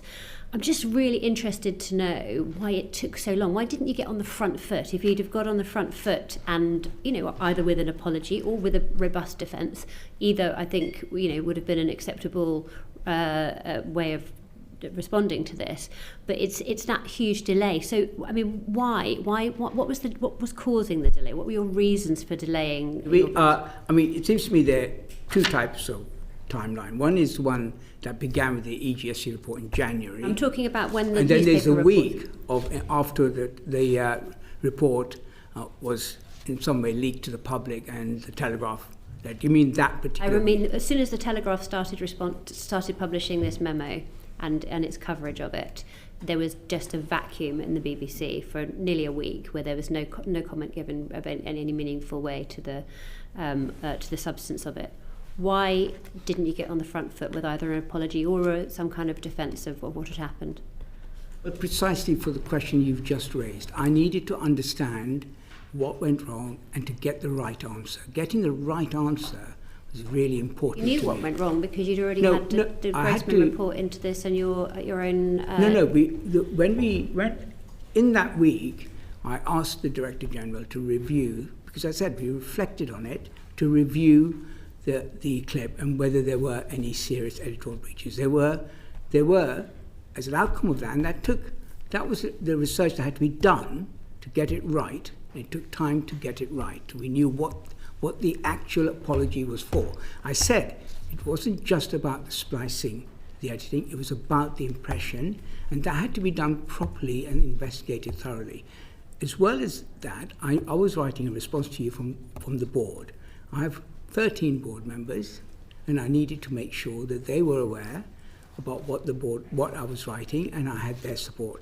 I admit, that did take time, and of course it would always be better to be able to get out quickly, but it's as important for me to get it right and to get it supported by the board. If the BBC had responded quicker, do you think that the resignations might not have happened? That's a hypothetical I can't answer. All I will say is that I think the resignation of the CEO of News was a very honourable act. I think it was right of her to take responsibility for an error in her division. As she herself said, the buck stops with me. And I said, in public life, it's rare to find people who accept that something went wrong in their own division and accept responsibility and take responsibility, and I applaud her for that. Your culture and media editor, Katie Razzle, reported that Deborah Turnus became more and more angry and frustrated as the week went on because she was prevented by the board from putting out that apology. Was that in some way to blame for the fact that she then resigned from her post? You would have to ask her. I've already repeated, I thought the apology that was on the table was necessary but not sufficient. Did you try and stop her from resigning? I spoke to Director General about it. The resignation or otherwise of the head of news is a matter for the Director General, not for the board or for the chair. My job is to test and challenge the Director General. It's an operational editorial matter, who he hires and who he doesn't hire underneath him. Then the Director General resigned as well. Did you try and stop him from resigning? I did indeed, and I spent a great deal of time. I do not think the Director General should have resigned. I think that the act by the Director of News was an honourable and proper act. I think she took responsibility, for which I will again say I applaud her for doing so. I do not think that meant that the Director General had also had to resign. However, when you read the Director General's reason for resigning, certainly this was one factor, but he also says there were many other factors that led to that. I wish, and can I say the board wishes, that the Director General had not resigned. He had our full confidence throughout. Sure. Yes, Cam. An organisation as large as the BBC, I would imagine it should have occurred to you that you could have put out an initial statement while you were still trying to get to grips with the gravity of what had happened prior to a full apology.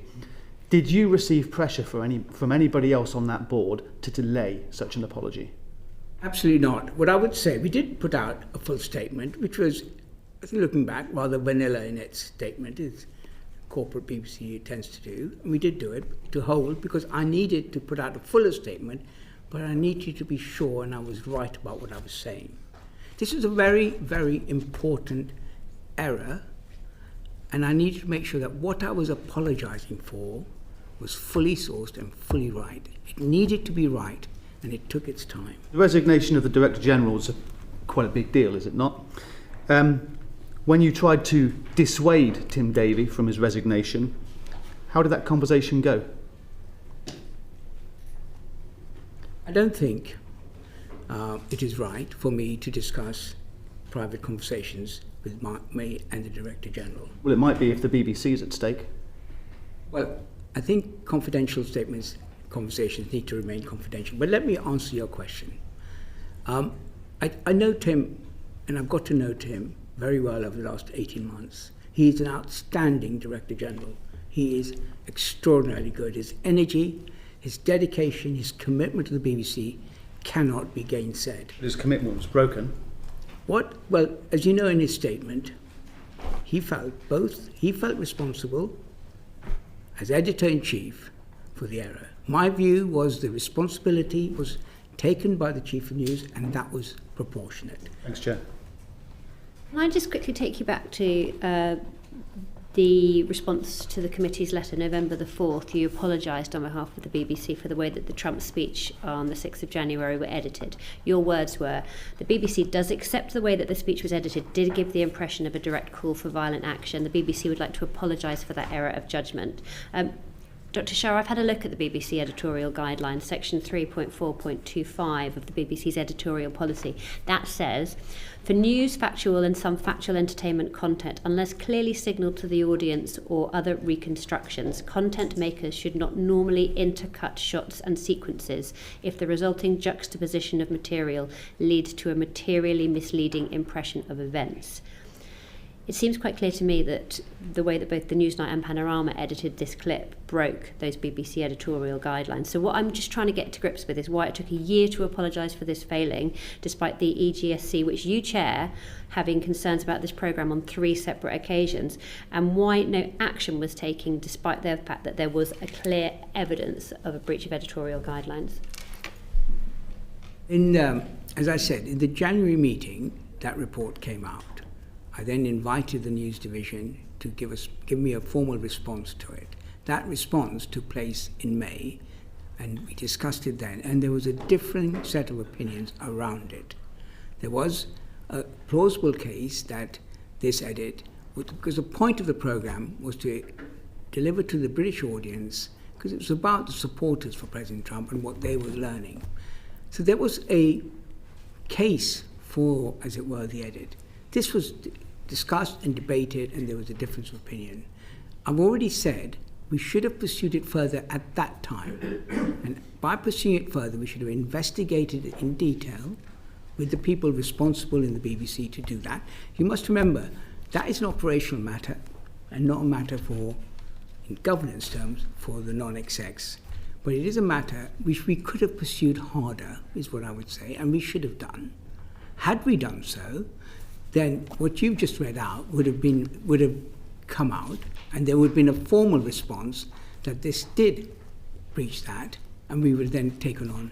What was the tipping point that prompted your apology? Was it the 500 letters of complaint to the BBC?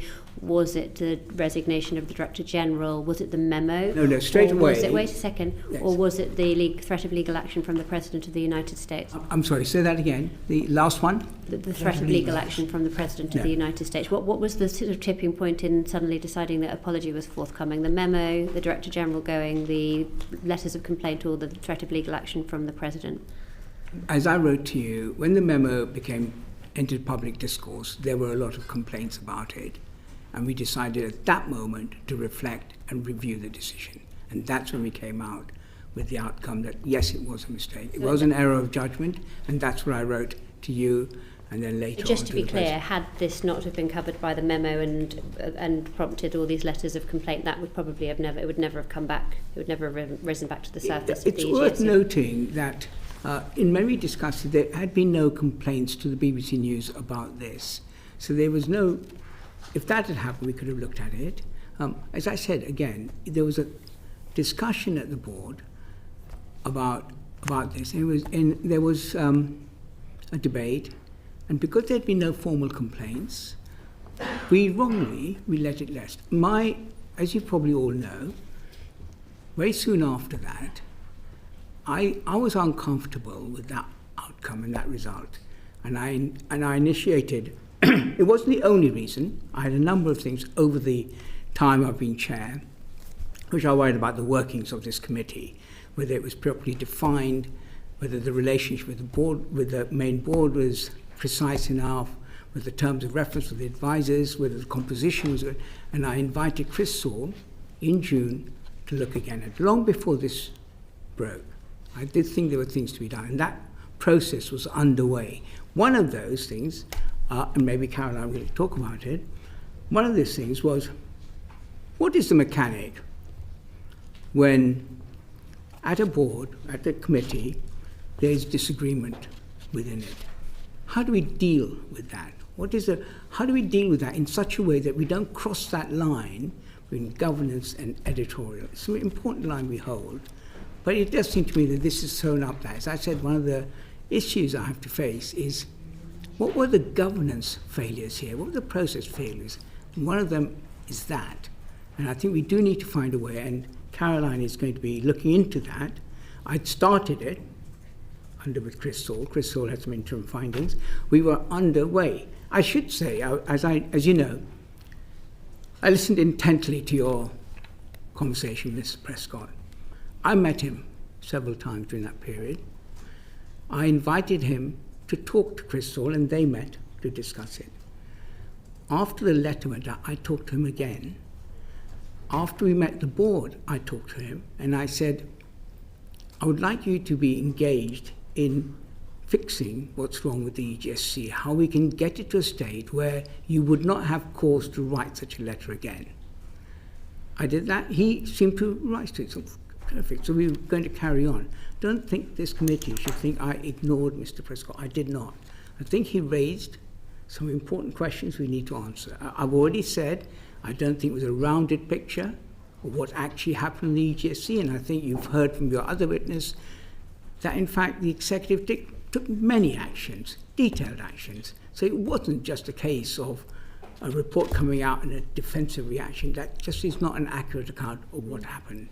It was reported in the press quite a lot that the reason for the delay in the board responding to our letter and indeed sort of opining in any way on what had happened was because there was a big difference of opinion at board level. Is that true? In May? Do you mean? No, we're talking about recently in response to all the news that came out. You lost, two very key, very senior members of the BBC team, and then still we waited for you to say anything. At the board meeting in October, when we discussed the memo, we discussed it at length, and there was a certain repeating of what happened in the EGSC, but it was important we discussed it, and there was some differences of opinion, but we did agree on the next step at that meeting, and the next step was for me to go back to Mr. Prescott, discuss his email to the board, and invite him to be part of reviewing how the EGSC could work better, to which he agreed.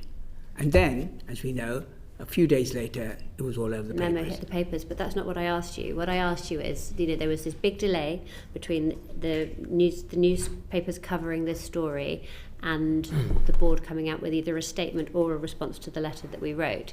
And it's been reported in the press that the reason for that delay was because there was a big dispute within the board about how to respond. There was, in some cases, people said chaos in the board.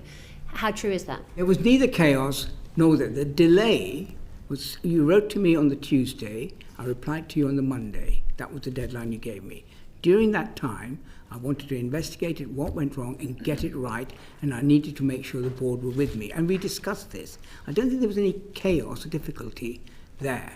But I think, yes, if I could just add, because I was obviously part of some of those discussions, there was a continuing and sharp difference of opinion between certainly the chairman and me and some others on the board with the director of news about whether we were going to apologise just for the edit or whether the impact of the edit and indeed the positioning of the Proud Boys material had given a misleading impression. We felt that it had. And the news continued to maintain that actually the impression given, despite the edit, was correct because the gist of the speech by Trump had, for example, the use of the word fight 15 times and only talked about peace once. And they felt that the edit was justified, but it should have been a more transparent edit. We felt that the edit had led to a more profound problem. And indeed, your quotation of the editorial guidelines is absolutely right. We felt it violated them. Thank you. Natasha? Thanks so much for coming in today. So just to Sir Robbie, what is your view? What, in your view, took the board so long to publish a response? There was definitely a difference of opinion, and it was properly outlined by Samir and Caroline.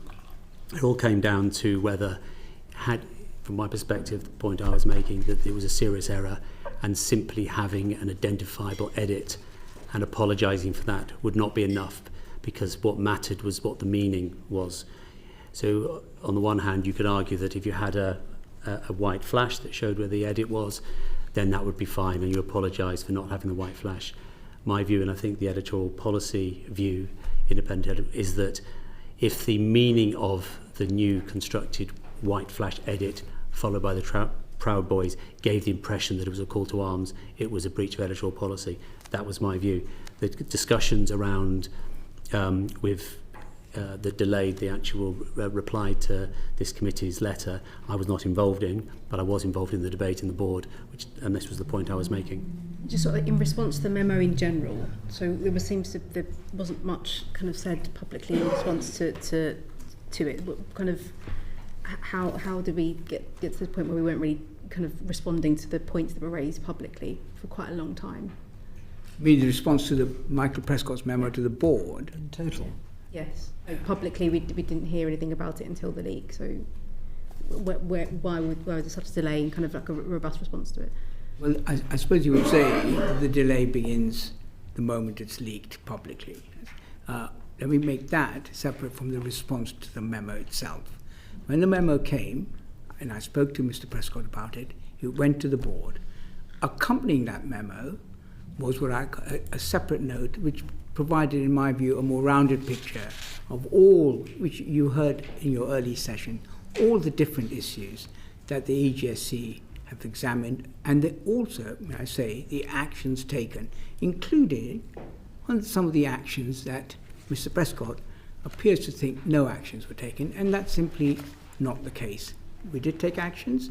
Actions were you discussed at length the car insurance story. I find it interesting that that was one that Mr. Press picked up.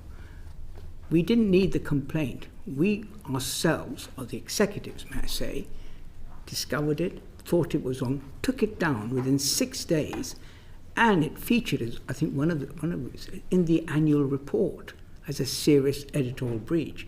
I don't think you can actually argue the case that the executive did not do anything. I mean, that is just simply an unfair account of it. I think on many of the areas that he spoke in this letter, which, as you've all heard, was a partial account of what was actually done, all the various really important discussions we had in our thematic reviews about economy, about tax and spend, and about immigration and migration. Again, it's not the case that nobody in the BBC knows about this. Andrew Dilnott, who wrote the text, spent a long time after the report going around the newsroom explaining it. Madeleine Sumption did so. We are committed to learning the lessons. I mean, I was partly involved at the beginning on the migration one, so I know a bit about it. I know all the people I spoke to. And like all these reports, there are things that the BBC journalists do well, and there are things that can improve on. There were a number of recommendations. So I just think you mustn't get away with thinking that the EGSC is not a functioning committee that does take on board issues, dig deep into things, talks about more urgent matters, and the executive, on the whole, respond positively and constructively to it. I just want to come back to the memo and the kind of leaking. Yes. So, Robbie, were you aware that it was going to leak? Absolutely not, of course not. So when you worked on the Sirota report, has the term that came out of that consistently was the culture of defensiveness in the BBC. Do you think that's changed since then? I do think it's changed. I know that Tim Davey, the outgoing Director General, very passionate about that, and in relation to the press office, that there had been, I think, a computer says no default position and circling the wagons. I genuinely don't think that is the case anymore. I mean, of course, people are always naturally defensive when you're being criticised, but I think there has been a cultural change. Just want to say about the Prescott report more generally. I think there was a lot in the report that I think a lot of people at the BBC management agree with. It was basically copied in large part from the David Grossman report, but it was a snapshot in time, and this is crucial to your point. It is not that it was particularly unrepresented of the Grossman reports from the time, but a lot has happened since then, and we've had all the action plan, which we can go through with you.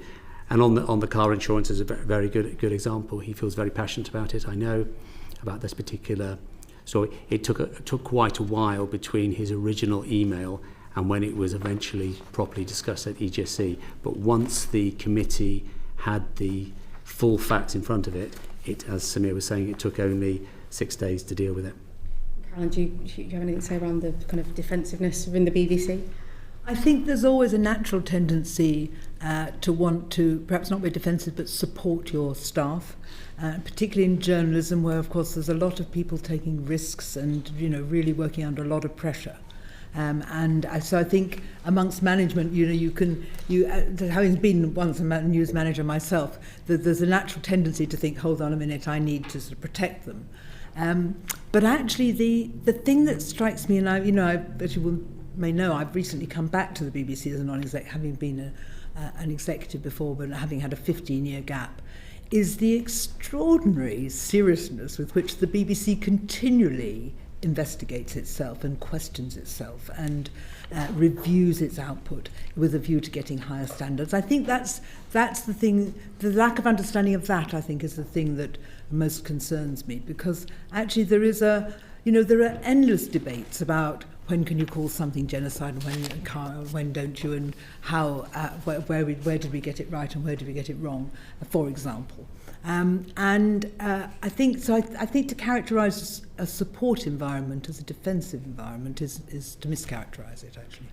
And just to Sir Robbie, so you've clearly a man of very strong political convictions and have held multiple posts both at the BBC and then over at Number 10 for the last couple of decades. And how have you managed to keep these roles separate and managed your own bias, given that this is all about, accusing the BBC of bias and accusing the BBC of not being able to look at its own lines? So how do you manage your own? So I was Director of Communications for the government for 2 years, but I was a BBC news producer for 25 years, including being a programme editor and head of BBC Westminster. So I have a long track record. I primarily want to be defined as my commitment to the BBC, not my 2 years working for Theresa May. When I first joined, I think I joined the BBC in 1991, it was drummed into me about impartiality, and it's one of those things, those early impressions have basically dominated my thinking, and it's why I wanted to stick with the BBC. You're told to leave your politics at the door. And impartiality isn't just a sort of a moral obligation, it's also a legal obligation. I'll tell you one thing that's really, really important. If you want to find the people that are most critical of journalism when it becomes biased or inaccurate, it's other BBC journalists, because their reputations are damaged by it. And I think there couldn't be a bigger mismatch between the way I'm presented in some quarters in relation to my attitude. I think I'd become weaponised in terms of how I'm perceived. Everyone who know me, I'm hugely impartial. I have friends across the political divide. I have impartiality through my bones, and I've always been a big campaigner. I appreciate, but there is a question of sort of perception. Is it so? How do you manage perception? You said it's been weaponised, but I suppose it's difficult for people to separate those things.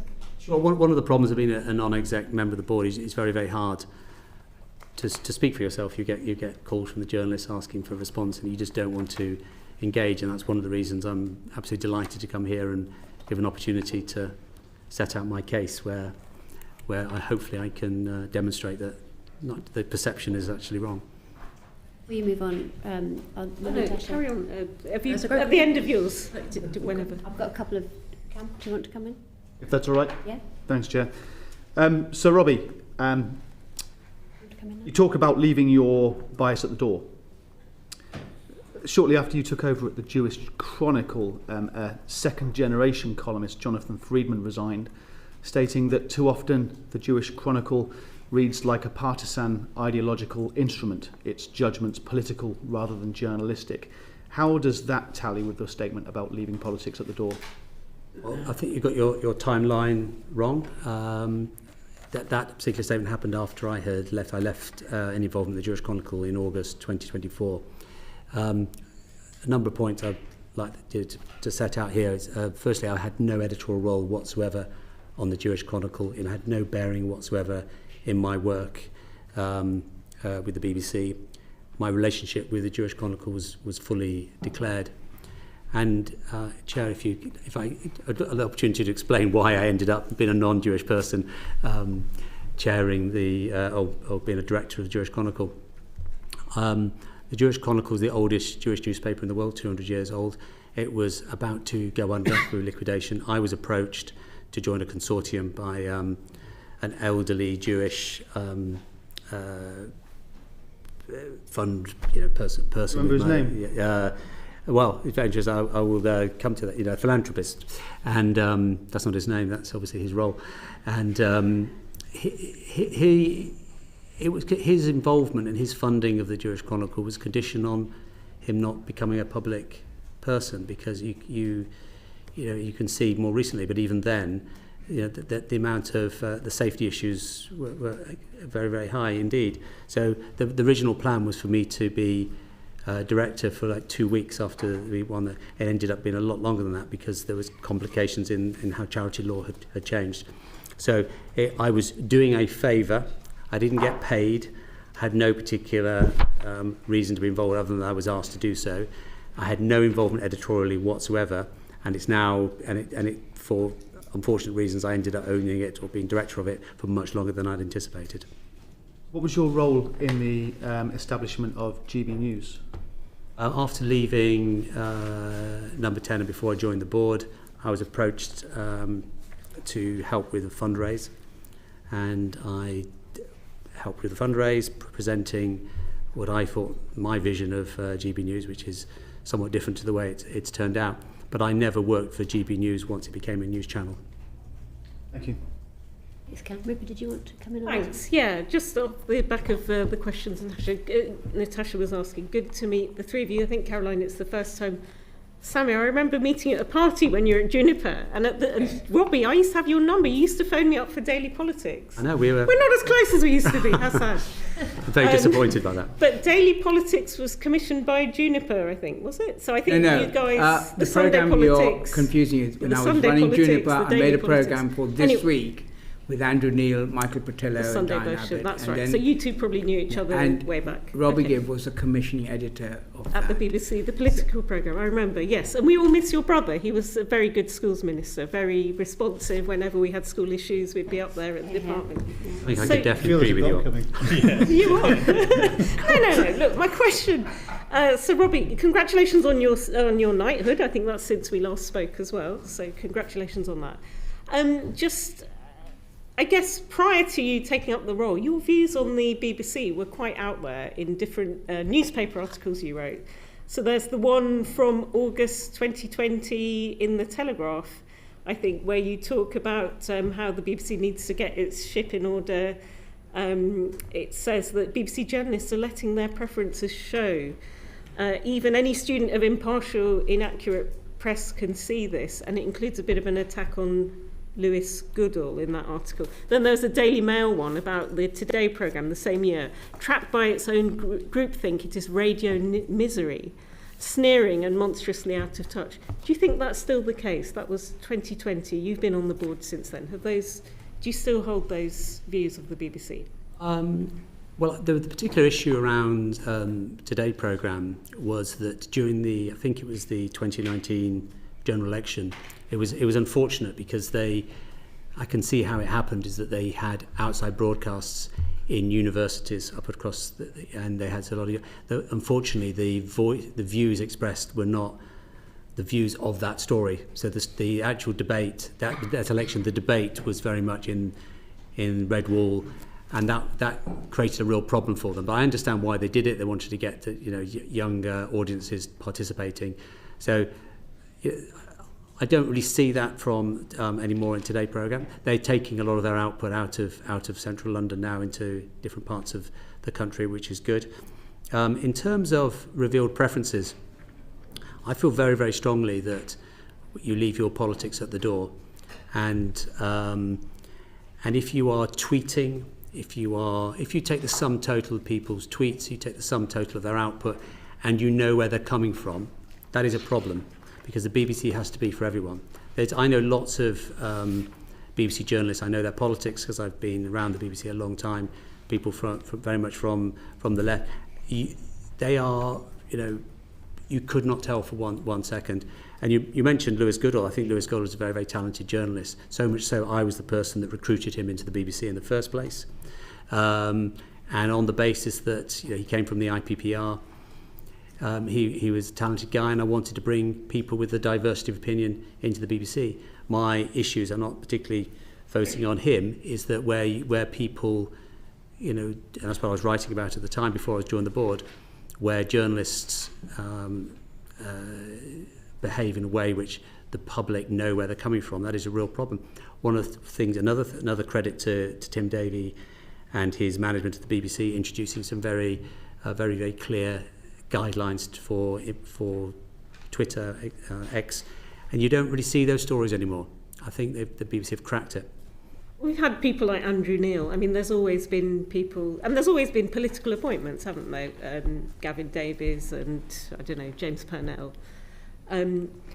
Lewis Goodall is still doing podcasts saying that you made his life hell. Why are people saying this? Why is Emily Maitlis writing an article that an active Tory party agent is shaping BBC News output? That's cuddly old you? Why I are think it people mentions saying my name in these that things? article, but look, I mean, I don't know why people write that.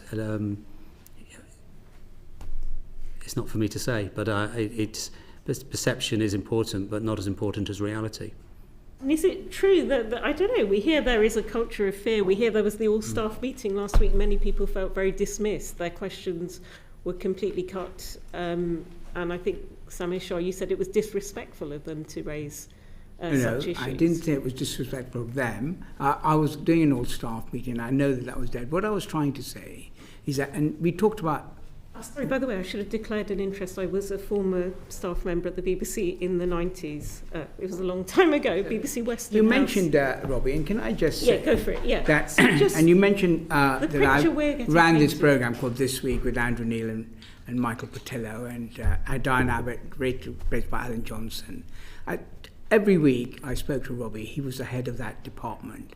And not one week did he ever play any politics. If anything... Because of Andrew's and Michael's position, he was very keen that the other side, was the Lib Dems, also featured on the sofa. So if there was any push, it was always in the other direction because of the politics of those two. So I have absolute faith in Robbie. Robbie as a journalist, that's my experience of him. Obviously I wasn't involved in his recruitment of the board, but my experience of him was spent many years. So I think it is unfair to say that Robbie comes with, he's principally a journalist. He was a journalist running the whole BBC's political journalism, and he did that with great skill and great commitment to impartiality. That's my view about it. What I was talking about is that people, and I would say that the board of the BBC is full of really extremely experienced, very good people. And I think we should respect them. They're giving their time, they're giving their work on it, and that's what I was talking about. And as a whole, I don't like ad hominem attacks. I think we should look at what they say and the content of what they say, rather than it being a personal ad hominem point. And that's all I was saying. Saying, of course, staff, and people who know me, I go around talking to staff, and as you know, I have monthly lunches with junior staff to hear from them directly what they think of the BBC, and I get a lot of feedback. Staff are absolutely entitled to say what they want to say about me, but I think just in terms of ad hominem attacks, the individuals on my board are good people, they're experienced people, they say wise things, they challenge, as indeed are the executives, and I just want us to respect that. We need to move on, Rupert, because otherwise we're going to run wildly out of time. Can I just very quickly ask Sir Robbie, there's been a lot of speculation in the media, including BBC journalists, who are saying that what's happened to the BBC over the last couple of weeks was a board-level orchestrated coup, if you like. Can you just address that for me now? You know, do you recognise that characteristic? Was there anything orchestrated about what's happened to the BBC over the last couple of weeks, the departure of Tim Davie, etc.? It's up there as one of the most ridiculous charges. People had to find some angle. It's complete nonsense. It's also deeply offensive to fellow board members who are, as Samir was saying, are people of great standing in different fields. The idea that somehow I'm not even sure what the charge is, to be honest, and basically other than to say it's complete nonsense. Caroline? Yes, I certainly wouldn't have characterised anything I saw in the last couple of weeks as being a board coup. Or any kind of orchestrated board level? No, endless debate. Okay. but no orchestrated. Let's go back to Natasha. Sorry, can I just clarify something? Because you said that you weren't involved with, obviously, Robbie coming onto the board, but were you involved in helping, also not helping, but what was your role in Dr. Shah becoming chair? Was there any... Nothing. Okay, just clarifying for me to know. The chair is a public appointment. Yeah, but I was just wondering, was there any conversations? Was there any? Were your views canvassed in any way? Were you asked your opinion on that? When I applied for it, as I obviously know many people in the BBC, I've worked for it, I've been involved in it, and I did canvass, including Robbie and many others, whether they thought it was a good idea. applied for the job or not. I have to say, many thought it was, and I remember one, and I won't quote who it is. He said to me, he's a very senior BBC executive, he said, you know, it's one of those jobs, if you don't get it, you might be rather pleased. You're feeling that way now. Well, you know, I knew what he meant. I was just wondering, just for like process sort of understanding that. So over the weekend we had some reports of a resignation from the board. So Dr. Shah, why did Mr. Banerjee resign from the board? I'm very pleased you asked me that question. So let me explain to you Sumit Banerjee's role on the board. He is one of our non-executive directors. He's a formidable man with a formidable intellect, and he's contributed enormously in the 4 years he's been on the board. He comes from I believe, a management consultancy, an internationalist commercial view. When its time came up for renewal, which he will be leaving the board in 4 weeks' time, I had a discussion with him in the summer saying that the skills I was looking for over the next few years, especially over charter and funding, were a different set of skills than the ones he possessed, and we would come to an agreement that after 4 years he has contributed extremely well to the BBC debate, but I'll be looking for someone else. Right now, that process of recruiting a new non-executive is underway, and I looked last week at the shortlist, which is a remarkably good, strong shortlist. Caroline is part of it, because she's part of the nominations committee, which I chair, which will recruit this, and I was very heartened by this. So I was... and Sumit was going to leave. The letter came, private letter. The one thing I would say is that what has been picked up is that he was not consulted at that weekend when the resignations of our two most senior people, and there was a discussion. I look back because my memory was that he was. And I can tell the select committee that at 12:47 on that Sunday, I had a 26-minute call with Mr. Banerjee. So that was the weekend in which these things were discussed. I was responding to a request from Tim Davey because this was a very difficult moment. I said, it's not a matter for a formal call for the board to discuss whether one of his executives should or should not be there. That's not mine. However, as a good chair, and because of the seriousness of which the events of that weekend, which led, and may I say, to the resignation of two very senior people, this is a very big event. So you would expect me to discuss with Neds, and I did, all of Neds, over that Saturday and Sunday, to hear what they had to say. Included in that discussion was, as I said, a 26-minute call to Mr. Banerjee. I know precisely because of the miracles of smartphone technology, I can scroll back and see it. So I'm both disappointed and surprised at what he had to say. He has a few weeks to run, and all I can say is I'm disappointed by that. So I suppose if he's only got a few weeks to go to sort of leave now, feels like it's a bit of a statement in itself, the timing of it. So I was just wondering, it's been reported that he's described it as being governance issues at the top of the BBC as one of the reasons that he's decided to leave. Was there any more detail around that? He said it was a private letter to the board, so I will keep that privacy, but it was leaked in some way because one word came out, and I would simply say he was consulted. Would we, as a committee, be able to see that letter? Privately, maybe? Can I take away that question? I mean, obviously, I want to be as open and as frank with all of you, but it is a private letter, and let me reflect on that and decide how to deal with it. There was reports today, I believe, in the Eye about a second board member who was on the verge of quitting, and there's also been reports of the role of the EGSC expanding and the creation of a new deputy general role. Dr. Shah, is this not sort of a bit of an admission that perhaps your leadership in this needs to be looked at as well, in terms of whether or not you're able to get a grip of what's happening on that board and if it's all working the way it should do? You asked a number of questions there. I think on the business of the EGSC and how that should be how that should change. I've asked Caroline to do that. Maybe she can speak to the action she's taking and the answers that she will come up with for the board meeting in December. On your last point, no, I don't think that's right. I think right now my job is to steer the ship out of the shop floor into an even keel and to make sure, and the most important job I have right now is to recruit a Director General. It is far and away the most important thing I need to do. Would it help I'm a senior independent director, so one of my jobs obviously is to liaise with the other non-exec directors, and I should tell you that Samir has the unanimous support of the board.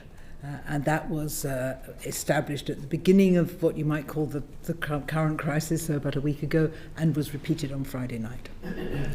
We are very lucky to have him as chairman. And okay. But there are issues here, aren't there? We're looking now at changing how this all works, and it's taken quite some time to get there. So that was why I asked the question. Of course, completely reasonable. Sorry, completely right question to ask. Sorry, but and then to wrap up before I think one of my colleagues kind of jump in. So where do we go from here then? What's the next steps for the board? Well, we are united on the steps that need to be taken. I think, let me put them in three categories. The first is we need to examine the editorial failures and take actions, and part of that is to do with examining. We already know one outcome of that, which I think is very serious, and that's the resignation of our head of news, which I think is, as I repeated, was an important, the right thing to do. She took responsibility. On the governance issue, at the heart of which is the EGSC, Caroline will be coming back to the board with answers.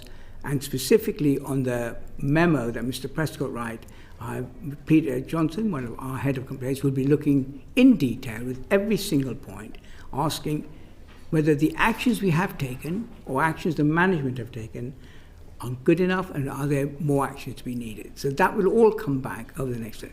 At the same time, I have with my nominations committee and the board, secure a new Director General. Can I just ask you a very quick question, Dr. Shah? You suggested, in answer to questions to Natasha, that letter from Dr. Banerjee may have leaked, and also we know that the memo leaked. You've got a bit of a problem with leaks in the BBC at the moment. Do you know how did the letter, but also more specifically the memo, how did that find its way to the Telegraph? Have you managed to get to the bottom of that? I have instituted a leak inquiry. We are a journalistic operation, and it doesn't surprise me that we leak, but these were two very serious leaks. They were both, as you heard from Mr. Prescott, he had no intention for it to go out. I don't believe that Mr. Banerjee, in his note, also did not expect to make the news, if I quote him properly. But I do think we should have a leak inquiry, and I've initiated that. Caroline Thomson, are you a faithful or a traitor? I was just, there was a wry smile from me, because actually at one level you could say this is a test of what very good journalists we employ, that they managed to get the stories. Let's move on to Liz, please. Thank you, Chair. If I can ask Sir Robbie, do you agree with Deborah Turness's statement that recent allegations that the BBC is institutionally biased are wrong? I do agree with her, yes. And if I could expand, if that's okay. The reason I would never use that, because it implies that all BBC journalists are biased, which I absolutely don't believe that. I mean, you could trot through some, Gary O'Donoghue's fantastic reporting of the attempted execution of assassination of Donald Trump, fantastic. Quentin Somerville, and a person, the unsung hero of covering politics, Chris Mason. They're absolutely first rate, and anything that would impeach their impartiality would be wrong. It's also worth noting, with regard to Michael Prescott's memo, there was nothing on BBC Westminster or Millbank, nothing on BBC Northern Ireland, and there's a reason for that, because those particular areas, and other areas as well, are centres of excellence. They have a lot of scrutiny on a daily basis. They can make mistakes, we all make mistakes, but they correct it very, very quickly. So the reason why I agree with Deborah in relation to that, it's we do have some issues, underlying issues in some areas which the BBC have held their hands up to and are addressing. But to tar the entire BBC with that brush would be completely inappropriate. And were you sorry that Deborah resigned? I was disappointed that we ended up in this situation, that she ended up resigning. But it's, as a non-exec member, it's not for me to comment on exec members of Tim's team. There have been 3 resignations in the fallout from the publication of the dossier. There's an argument that if you're a journalist and you were a journalist for over 25 years, the last thing you want is to become the story. Given the reports of your attempts to shape editorial judgments and the persistent questions about whether your political views have influenced BBC decision making, how can the public maintain trust in the BBC's impartiality under your oversight? And in light of these conflicts, have you considered resigning? There's a lot in that question. If I can be as brief as I can, I'm a non-exec director. I have no involvement in pre-broadcast content. I have no involvement, and rightly so, in operational matters. There's been lots of stories that are just completely untrue about me in relation to influencing the day-to-day output. In Tim Davies' leaving note, he talked about these issues being weaponised by people. I think he was particularly referring to people that have latched onto the issues in the Prescott memo, the errors, and are using it to bash the BBC. And it's often people who don't agree with the BBC for a whole range of ideological reasons. It's also been politicised in the other way, as a way to have a pop at me. There's something illegitimate, making my role as if I'm not legitimate. Actually, the most people, his response to the memo, who are critical, want the BBC to do better. And I think, so yes, I think it has been weaponised, and I've been a victim of that weaponisation. But broadly speaking, I think most people want the BBC to do well, and parking those 2 particular extremes. So in answer to your question, no, I don't see, I've not done anything wrong. I'm a passionate defender of the BBC. I'm a passionate defender of its values, the licence fee. I was involved in a minor way in helping James Burnell in the last charter renewal. So everything I've done throughout my entire time at the BBC has been to help and to promote the BBC. You have no intention of resigning? Correct. Dr. Shah, as we just heard, Tim Davies said of the BBC, we should champion it, not weaponise it. Do you feel like the BBC is being weaponised? So I've been involved in the BBC for many decades. I used to work for the BBC when I ran the current affairs department, and then I was on the board, and then I made programmes for it. It is, whenever the BBC makes a mistake, and I think you asked the question, I don't think it's enough to say 99% of the time we get it right. I think when we make a mistake, it's an important thing. We need to identify the problem and take the correct actions. It's not enough to say, well, everything else is great. It's important we hold up to high standards. But when we do make a mistake, what tends to happen, has happened over the years, is that people who want to have a go at the BBC use it to have a go at the BBC. And I said at the beginning here, I apologise for the people who care deeply for the BBC and want it to survive and thrive. And most people do. I do think that when these situations rise, there is a kind of firestorm around it, and people use it as a way of criticising the BBC for the mistake they made. We've always made mistakes, and when we do, the right thing to do is to own up to it, fix it, and to your point, act quickly. I think one of the things I'm going to learn from these 3 weeks is we do need to find out and examine why does it take so long. I don't think there's any malice here in taking long, and I don't think it is about a sclerotic organisation. I think, but we do need to understand why it takes so long and try and fix that as well. It's important we do, because the longer it takes, the more it becomes a political football to be kicked around with. So it is, to me, one of the lessons there, editorial, their governance, and then there's this issue of speed of response. It's an important thing. It matters that we are just quicker and get on the front foot. Thanks, Liz. Dr. Sharp, your colleague, Sir Robbie, is coming for quite a lot of stick in the media, as you're probably aware, for somehow wielding his right-wing bias to influence the board, albeit, I mean, looking at the recent YouGov figures, it shows that 31% of people think the BBC is biased in favour of left-wing views, compared to 19% who think it's biased. 31% in favour of left-wing views? Yes, 31% say it's biased in favour of left-wing views, 19% in favour of right-wing views, and the number that think it's in favour of left-wing views is actually going up. So if he is wielding his right-wing bias, he's not doing it very well. But leave that to one side. What's your view? Is Sir Robbie overly politically biased in his discussions with the board? No, he's not. And my account of my dealings with Robbie when he was my commissioner, he's interested in impartiality and accuracy. And I do think that when he brings to the table, and he feels very strongly about it, the stories, the issues he raises, look at the substance of it. The substance of it is about being accurate and fair. Not often discussed, and maybe Sir Robbie will talk about it himself. There was an issue about a rail strike where, Robbie, why don't you explain that? Yes, I am, conscious of, the perception of my bias. I'm always on the lookout for biases the other way to make sure that I can, demonstrate what I say. And I saw a story before last Christmas. It was a train strike, and the whole story, it was a regional journalist. It was the whole notion of the train strike was how inconvenient it was to passengers, and it was very, very dismissive, verging on the critical of the union striking.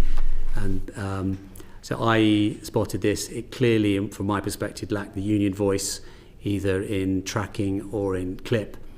I raised it, sent it to the head of BBC England and copied in EGSC, and it was agreed that was the case, and the journalist was spoken to, and he totally agreed, and that was good. One of the sorry. No. Are you responsible then in that case for the fact that YouGov found that 31% of people feel that the BBC is biased in favour of left-wing views?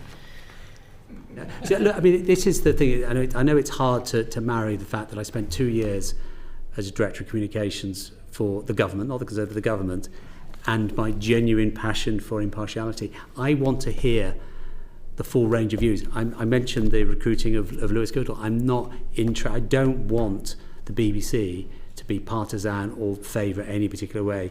When you tune in, I want to know what is happening. Can I begin to let me answer that question. I don't think that the way we address our issues are helpfully characterised as left wing or right wing.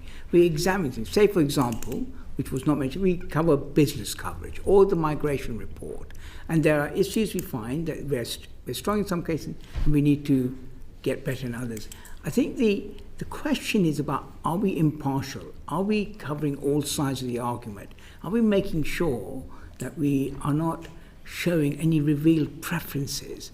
That's what it's about. I think, I just don't think of it. Is this a left-wing position? Take, for example, our discussion, as we do, which is a very important, in this time frame, the January to May, every 5 years, the BBC reviews its editorial guidelines. It's the most important document we have to make sure that every 5 years, it came to the editorial, the EGSC, for rigorous examination.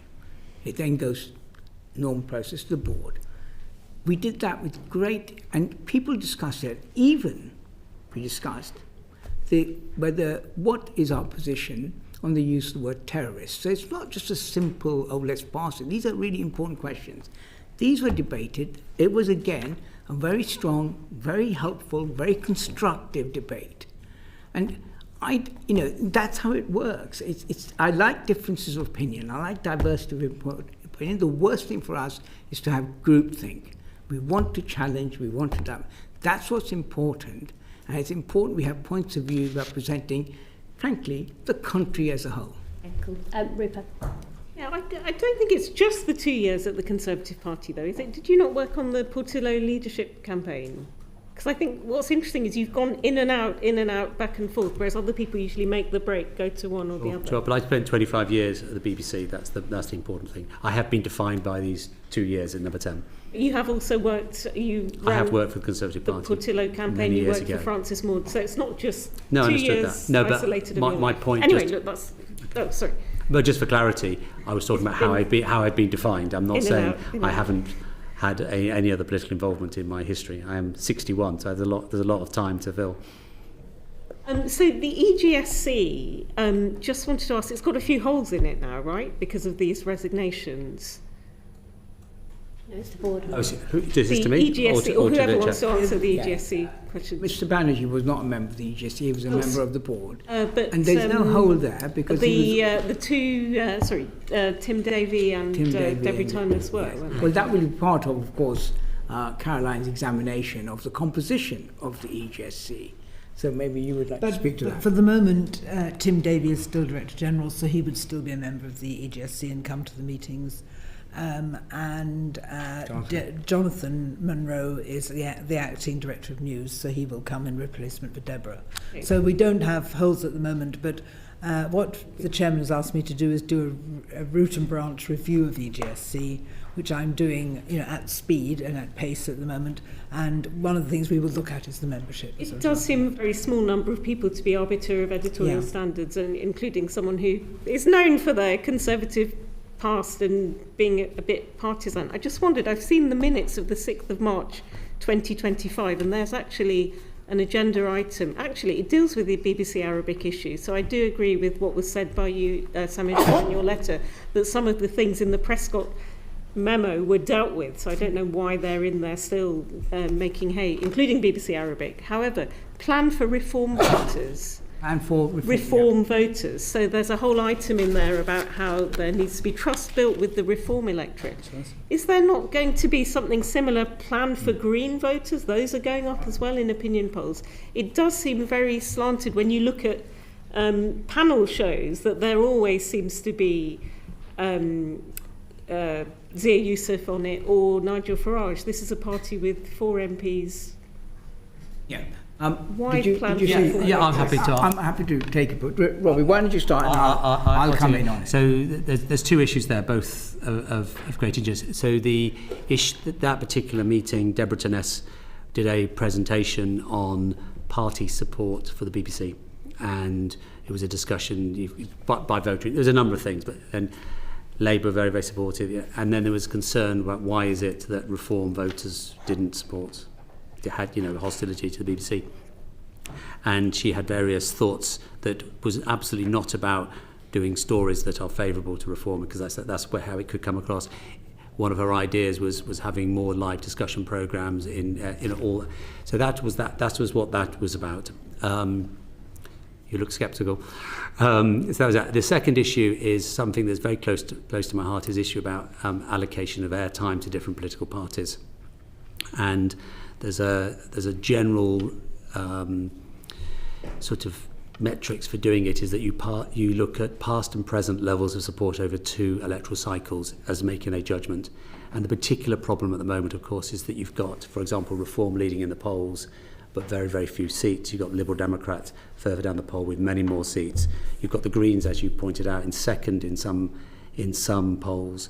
And you've got the government, in a much lower percentage, but they are the government, and you've got the leader, the official opposition struggling on but less than 20%, but still the official opposition.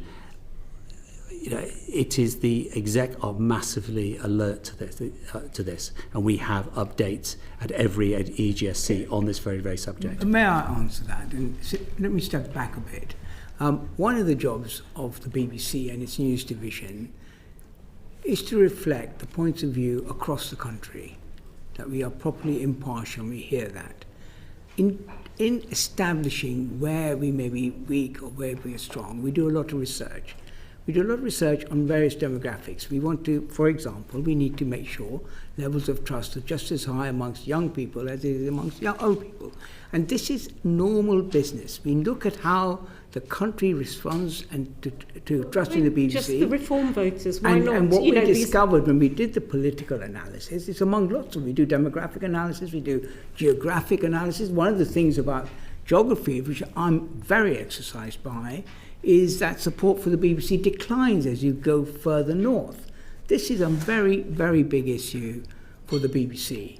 We are across the country, and it's made one of my strategic priorities is we've moved programmes and production out. We need to move power out of London, and that will help establish better trust as we go further north. So it's not surprising that the news division examines itself. It is surprising to the millions of licence fee payers that reform seems to be on so frequently. There's a plan for reform voters. There doesn't seem to be There's a plan for how to reach young people, and how do we do that? And that's not just about content, it's also about the platforms. Some of the ones I asked Michael Prescott, just to get the other side of it, was there any discussion of the dossier with him before, or even the appointment at all? What? Yeah, with yourself, because you're friends, we've established now. I don't think I had any conversation. I know him, and I've got to know him a lot better since he's joined, but there was no conversation with him prior to his appointment. And in terms of the only contact I've had with him, I've not met him in person since Sorry, go on. Yeah, in the run-up to the job. I think I asked him in the run-up to being appointed. Nothing run-up to the job and at all. Since the dossier. Nothing in the run-up to the job. It's quite a long time ago, but I'm 99% certain that no contact.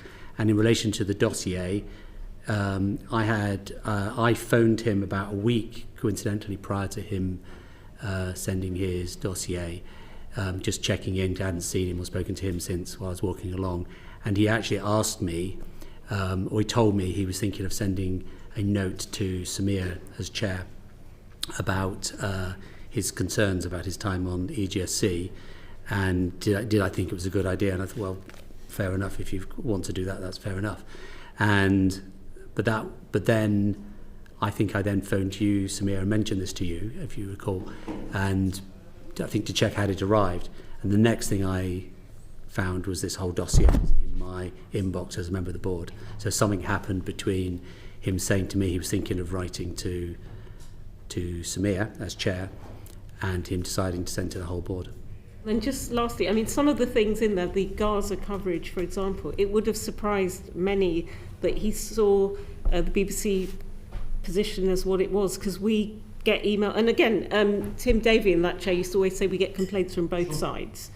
So, again, has the EGSC ever considered the Centre for Media Monitoring report? That was a 188-page systematic look at every mention of Gaza, and I think they found that the equivalent number of deaths, IDF death, did not amounted to many thousands of Gazan deaths. I just wondered, I mean, because his thing seems so partial, and I don't think he really allayed that fear, that it was all from one perspective. Would the EGSC ever consider left-wing type perspectives?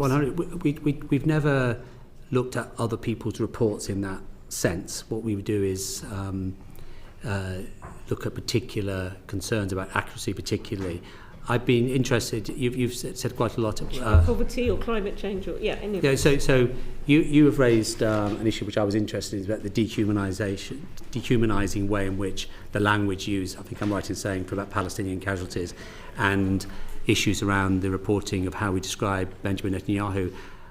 I think that's interesting in terms of the language used for the Palestinian casualties, which I think I'm not unsympathetic to what you're saying. There's a type of research that used called sentiment analysis, which uses AI to make a proper assessment. And what I would say is that it's definitely the kind of thing I would like to see us digging quite deeply into when we do the thematic review into the Middle East. The trouble with that type of analysis, it's not very well respected and regarded, and so it's much easier and more pressing to do things about accuracy where you can really nail it. But I mean, you get me wrong. I am sympathetic to you in relation to those concerns being addressed. I would say listen to your staff more, all staff meetings, all those letters with 400 signatories, not just one person every time. Thank you, Rupert. Let's have Damien, please. Thank you, Caroline.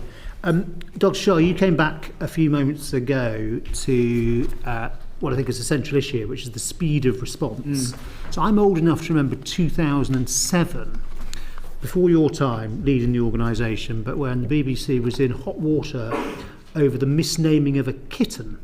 Oh, yes. You do get held to a higher standard. That comes with the privilege of the licence fee. But on that occasion, it also took over a year and a leak for it to come out. So it's kind of all very well to say, well, we must just do better at coming out faster. But what is going to make the BBC face up and fess up faster? I think that's such an important question. And I understand the scepticism that it always seems to take time.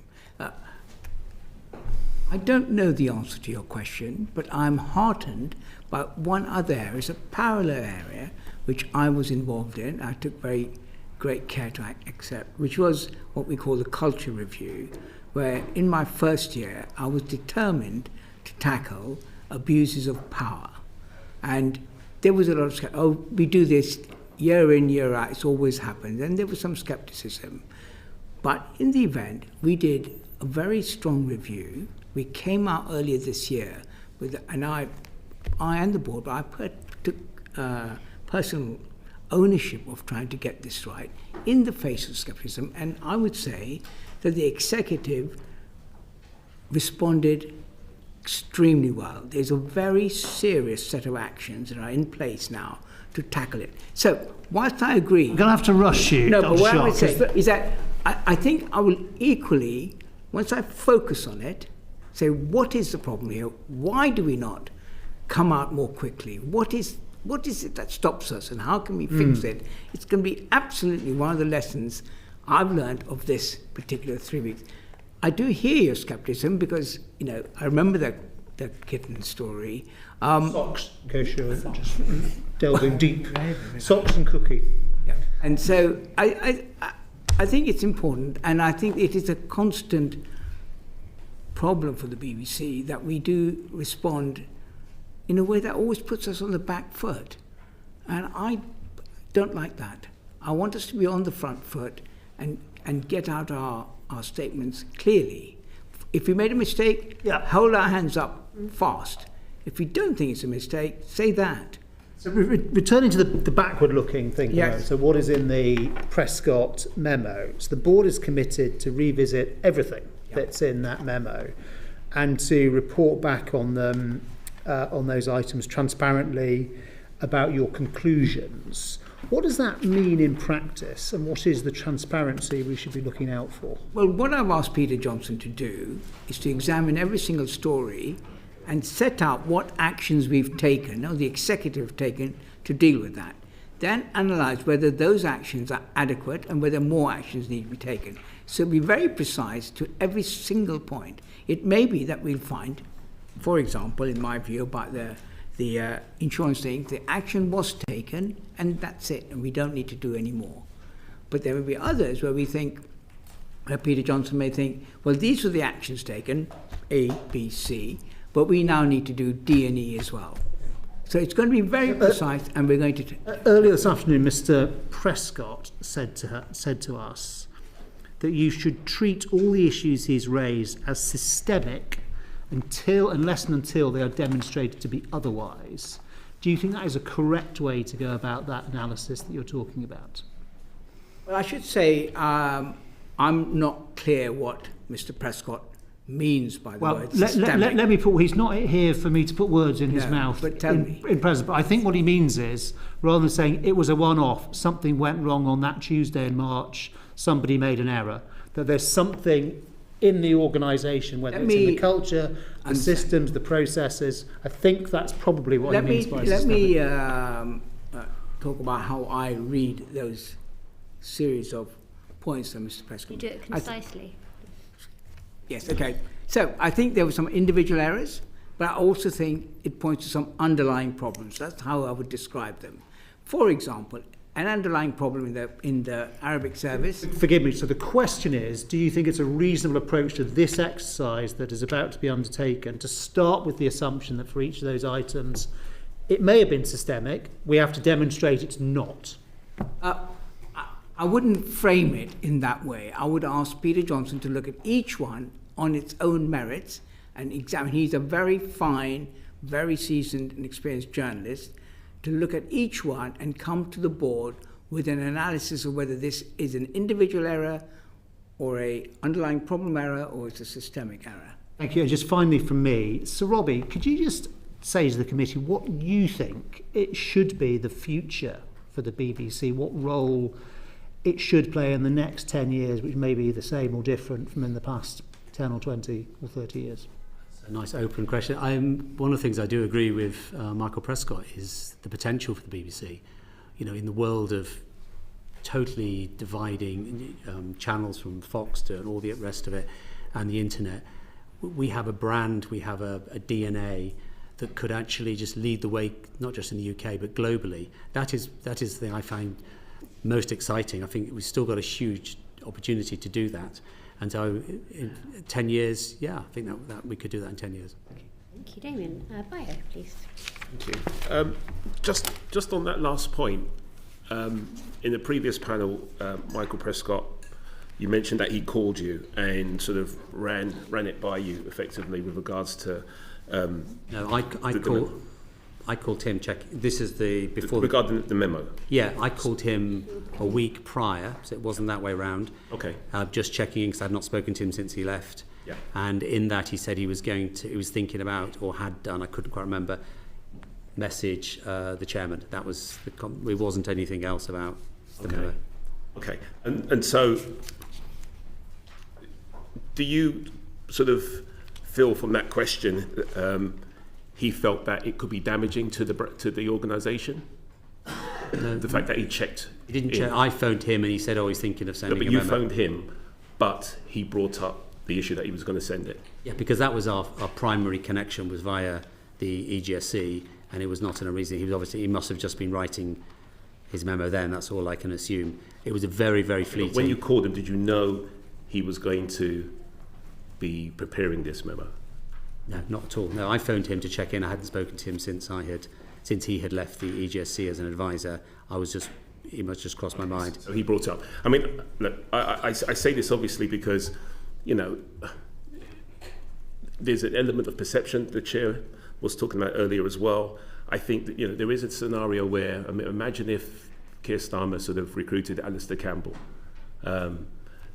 There is that perception that is important here, and so that's why we're asking some of the questions that we're asking. I totally get, and I hope I was trying to make the distinction between. Well, first, I was never as good a communications person as Alistair Campbell, but I only did it for 2 years. That was good. I like it. But I did, unlike him, I did 25 years as a BBC journalist. So my whole DNA is very different to his. I'm an impartial BBC journalist, not a spin doctor by nature. Okay, thank you. So my next question is, has the experience of Mr. Prescott's memo where he felt the EGSC was not acting, so he escalated to the BBC board and altered your thinking and how the EGSC interacts with the board. So what do you want the SOAR review to achieve? Would you like me to... Actually, no. So the review I'm doing is I've been given carte blanche by the chairman to really look root and branch at how EGSC is operating. I think what EGSC as it currently operates has many strengths. You've heard us mention, for example, the thematic reviews have been really useful. But it's perhaps turned a bit into a bit too much of a debating chamber as opposed to probably needing something that's more akin to an audit function. So something that's more into tracking actions. I think was the point that will resonate with some of the conversation we've been having today with you. Looking at the organiser of it, should they have a dotted line to the chair, the non-exec chair, so that you have a line of accountability there. And also the other thing that would resonate with what we've been discussing this afternoon is the way that the EGSC reports to the main board. I think one of the conclusions we're reaching is that, for example, on the Arabic service, one of the problems was a lot of action was taken, but no one communicated the action. So the EGSC didn't know and the board didn't know. And actually tracking through actions properly so we can check they've happened, but also making sure that everyone knows they've happened and can see the results is one of the important things we'll probably do. Okay. Thank you, Caroline. This question is to yourself, Dr. Shah. The EGSC used to be chaired by Nicholas Sirota, who was the Senior Independent Director. Why is the chair of the BBC board chairing the EGSC? Yes, I think the issue of whether I, as the chair of the board, should also chair the EGSC is one that I would like Caroline to examine. As I said, nothing is off the table here. I think it's important we get this right, and I'm perfectly happy to take what recommendations she makes to the board and the board's outcomes of those recommendations. And being the chair of the EGSC will be part of that. Okay, and I know that you've mentioned that you're looking to change the composition as well Yes. of the EGSC. So what will it look like? Maybe Caroline should... I think it will still have a mix of execs and non-execs, I think. I mean, I should say I'm speculating to you before I've been to the board with the conclusions, so, they may, subject to the board agreeing them. I think it should have a broad representation of views as far as possible from within that, and we should still have independent advisors, but we might look at the role and how we define the job descriptions of the independent advisors. The two independent advisors you've seen today have their contracts already finished, so we need to reappoint them. My final question to Dr. Shah. Were board members excluded from conversations on the Director General going? On the Director General going? Yes. I don't exclude board members. I mean, you're talking about that weekend, where I spent the weekend talking to every single NED about the situation, and I wanted to hear what they had to say. When we had a board meeting in the late Sunday afternoon, the Director of News had resigned, and the Director General resigned. So we didn't have a board meeting to discuss. Well, first of all, it is not our position to discuss whether or not an executive working for the Director General is a matter for the board. It is not. It's a matter for the Director General. Actually, just before you carry on with your answer, I say that because as the chair, there's a strong relationship that you have with the DG, Yes. the Director General. And so there's an element of protecting and supporting the Director General. So what I'm trying to get at is what happened there in terms of protection of a relationship that's very strong that obviously failed. Yes. Let me repeat. I think the Director General, Tim Davey, has done an outstanding job as Director General, and I'm very sorry to lose him. Let me be clear. And it's not just me, the whole board, and I know that because I've spoken to them all, one-to-one, that he had the full confidence of the board and they wanted him to continue. No question. Tim knew that, and in his resignation, you will see his reasons for resigning, but I'll make it absolutely clear that neither I as chair or the board wanted him to go. He had our full confidence, and we would have liked him to stay. Okay, with him going, did you think about your position? My position? Yeah. My job now is to steady the ship and put it on an even keel. I'm not somebody who walks away from a problem. I think my job is now to fix it, and that's what I'm doing. And I want to lead the organisation in such a way to address the issues we've raised, which are editorial, governance, and the issue of speed, and to fix that and lead what is really important here, the search for a new Director General. Thank you. Dr. Shah, there's been a lot of discussion over the last couple of weeks all across the media as to whether actually the job of a DG is just too big for one person to do and whether that role should be split down. Now, before you'll have seen we spoke to Michael and Caroline. They both thought that it was and that it should be split. They had different views about how that should happen. Michael thought that it should be an editor-in-chief alongside a sort of chief executive in a business sense, if you like, whereas Caroline thought there should be a the other Caroline, thought there should be a Director General and then a Deputy Director General. And that's been what's been reported in The Guardian, suggesting that might happen. Have you got a preference in that sense? Do you think the job's too big for one person? Should it be split down? How should it be split? It's a very important question, and my view is that it is too big for one person. My view is that as we search for the new Director General, in that lens by which we search for that Director General, I should make it clear, and the Nominations Committee should make it clear, and that there should be a Deputy Director General who's laser focused on journalism.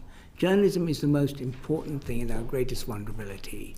And I remember when I first started, I think it was mentioned, when I first started as Head of Current Affairs, John Bird was Deputy Director General and his focus was journalism. That did not mean that the DG was not Editor-in-Chief. We mentioned later on, more recently, Mark Thomson was the Director General. He was also the Editor-in-Chief. And even though Mark Thomson was a journalist by trade, he still felt the need to have a Deputy Director General, Mark Byford, in charge of journalism. That was then. Now, it seems to me it's even more important because the nature of news has changed. The importance, that, as Robbie mentioned, that this is an opportunity. The BBC needs to be the beacon of impartial journalism. It absolutely does. We are living in a world in the next 10 years where people need to trust us and we need to have a focus that our journalism is good. And I think that needs that. So I'm inclined to restructure the executive in the future, once we get a new director, that the lens through which we examine potential candidates for the Director General includes the idea that there will be a Deputy Director General who will be focused on journalism. Thank you, Damien. Having a Director General and a Deputy Director General, the hierarchy couldn't be clearer. Did you think about doing it a different way, where you have a Chief Executive who runs the organisation and a, whatever you call them, Editor-in-Chief, who is ultimately accountable for content, and they both report into the board? I think that's an interesting observation, but obviously the Charter at the moment does not allow that. In the Charter, the Director General... It's going to get renewed quite soon, Dr. Well, Shah. I think, as I said, it's a good moment for discussion, but right now, I have to replace the Director General, right now. And I have to replace it within the terms of the Charter. And the Charter allows that. I think the point you raise is worth raising, and we, as with many issues, we will be talking about the Charter. There are many factors about the Charter that we need to discuss and engage in, and we need to start that conversation. Well, here you are in Parliament. It is an opportunity to express your views in any way you like. Well, so you're constrained by the current Charter. Were you unconstrained, would you take a different view? Well, right now, my view, and I recall that the Chair would like me to take a position, I think that the idea of a DG and a DDG has worked well, and I can see it working again. I will need to be persuaded that the alternative one is a better solution. Thank you. Thank you, Damien. Jeff. Okay, thanks. That's the executive. Can we talk briefly about the board? So what do you want to do about changing the composition of the board? Particularly, would you want to change the number of non-exec board members? Well, again, a matter for a Charter, and I've already said I'm looking forward to some constitutional innovation about the board. By that, I mean, I think we do need to take a look at the composition of the board, the flexibility there is, in the nature of the public appointments, how many public appointments there are. All of it should be a matter for discussion. Do you have a view? I do have a view. I would like, as the Chair, to have greater flexibility. At the moment, I have 10 non-execs and 4 execs. 14, that's it, rigid. And given the state of the way the world is changing and the kind of skills and experiences we need on the board, I would like greater flexibility to reshape the board to make it better able with the experiences to the world that's coming forward. We talked earlier about the impact of AI on journalism and the whole point about AI. If it's important now, can you imagine how important it'll be in 5 years' time? If I find that the board does not have enough expertise in that area. I'd like to be able to change that.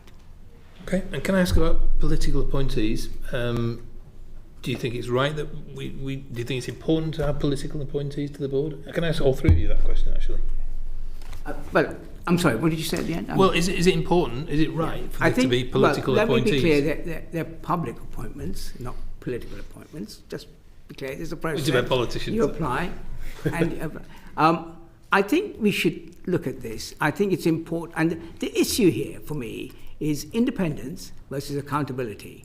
We need to be independent, but it's also important that we are accountable to the public, to Parliament, and the nations.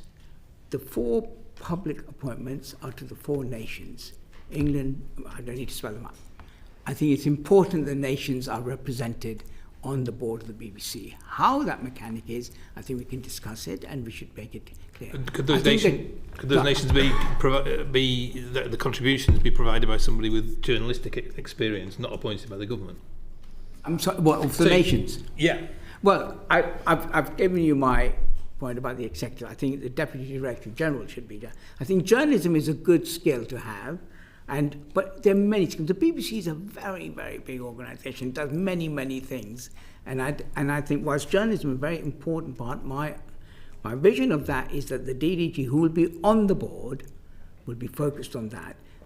The 10 non-executives, it needs to be accountable as well as independent. So I do see a role for people who represent the nations, because that's part of it. But how that happens, we can discuss it. And of course, as you know, I've left out the other public appointment, that is the chair, and I think the chair should be in that mix as well. Thank you very much. Can I ask one question on that? When you appeared in front of our predecessor committee, yes, your pre-appointment hearing, you were asked whether you felt that it was acceptable that members of your board should be permitted to be members of a political party, and at that point you weren't able to give us a definitive answer. You weren't sure. Do you know now? The answer is you can be a member of a political party. As it happens, Sir Robbie is not. We've had many people, even the chair, we will remember, was a member. Sometimes politicians are, and they're members of parties. The real thing is to have diversity of opinion, and their party politics are left out, and we examine the point of the board. Just a quick follow-up, not opinion one, but just on, if we're reforming the board, is there not an argument for having staff appointments on there? Because if you look at AFP in France and NPR, a number of those positions are reserved for, Robbie, you've done journalism, but I think your current board, if you look at it, it looks like it could be the post office board. It's a lot of people from business. So people who've made those hardened decisions, maybe even the foreign correspondents who've had to make quick decisions when, people are trying to weaponise things. Some of those people would be good on your board, some actual staff.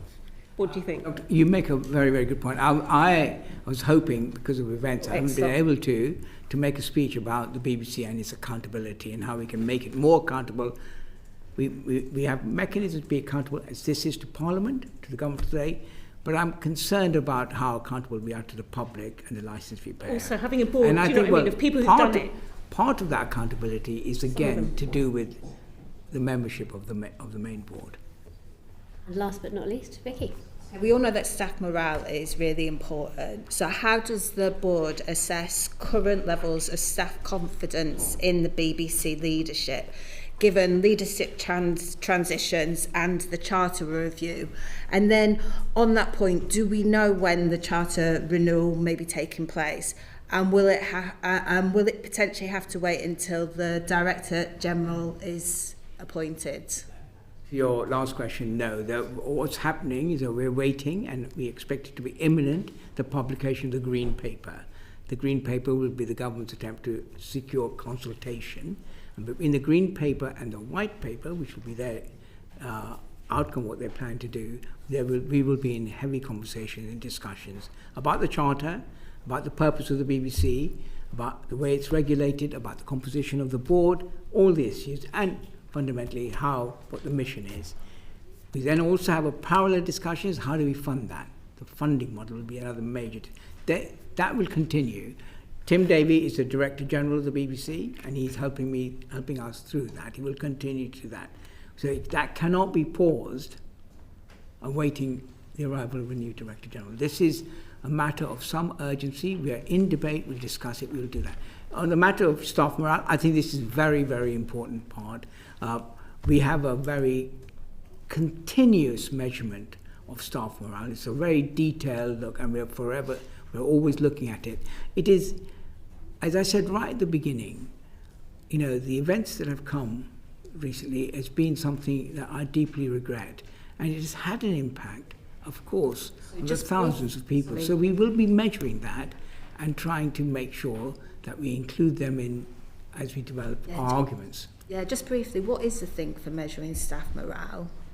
Metric for measuring it. But how do you do it? Like what happens to measure it? Well, we have we invite, go through effectively what you'd call a survey, a staff survey, and it's reported every year in our annual report. We do a comprehensive staff survey, and we do it in all sorts of different parts, so we can break it down, we can see where morale is, and not just morale, but loads of other factors. I can send you, if you would like, the detail of how we measure how the staff are thinking in a systematic, comprehensive way. But as you say, I also talk to staff, I have regular lunches with them, so I get a more anecdotal approach to it. But it's important that I actually meet staff and I see them face to face and not just numbers on a sheet. But we do have numbers on a sheet, and we do it very comprehensively, and we report it in the annual report.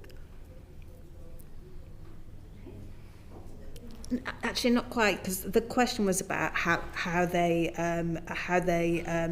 feel in terms of confidence in terms of the BBC leadership. Is that one of your questions within the survey? It is a question that's going on. Yeah. I'm sorry, I didn't make that clear yet. Everything is asked. Thank you, Vicky. Just finally, in terms of penultimately, in terms of staff morale, in 2023 the BBC had 8 equal pay cases open. Last year, our predecessor committee was told that there were 11, so it went up between 2023 and 2024. Do you know how many there are now? I do not, but I can get you the figures. If I was to tell you that I'd heard that there were 40 equal pay 40. cases. Yes, that's what's being reported to us. I would really be very grateful if you could look into that and come back. I will look into that and find out what the reasons for that increase and is. If in fact that figure is if correct. That is the figure. Yeah, yes. Thank you. And then finally, the BBC shared in confidence with us the initial response to Mr. Prescott's memo by Peter Johnson, which is the one that the board commissioned. Did you consider publishing that report? Yeah. I didn't consider publishing it. It was important for me when the board discussed Mr. Prescott's memo that they had a full and rounded picture of what did take place over the 3 years. You have challenged Mr. Prescott on his selection. I think it was important when the board discussed it, they had a proper picture of all the different things we did consider and the actions we did take. So would you be happy for us to publish that response? Can I come back to you on that, because it was a private note? Yes. For the board, and we think that it's quite helpful in setting out all the issues and indeed, going through it them would, one by one. And I think I will reflect on that and try and look at it positively, because I think it slightly goes back to your point about speed. We do this work quite quickly. I asked for it to be done straight away because we were having a board meeting. We had the response, but we kept it to ourselves. And to me, it becomes part of this examination. What lessons can we learn about this? We've done it, but also about the speed of action and what we can do and how we can publish more, be more transparent, so we're not on the back foot. And we need to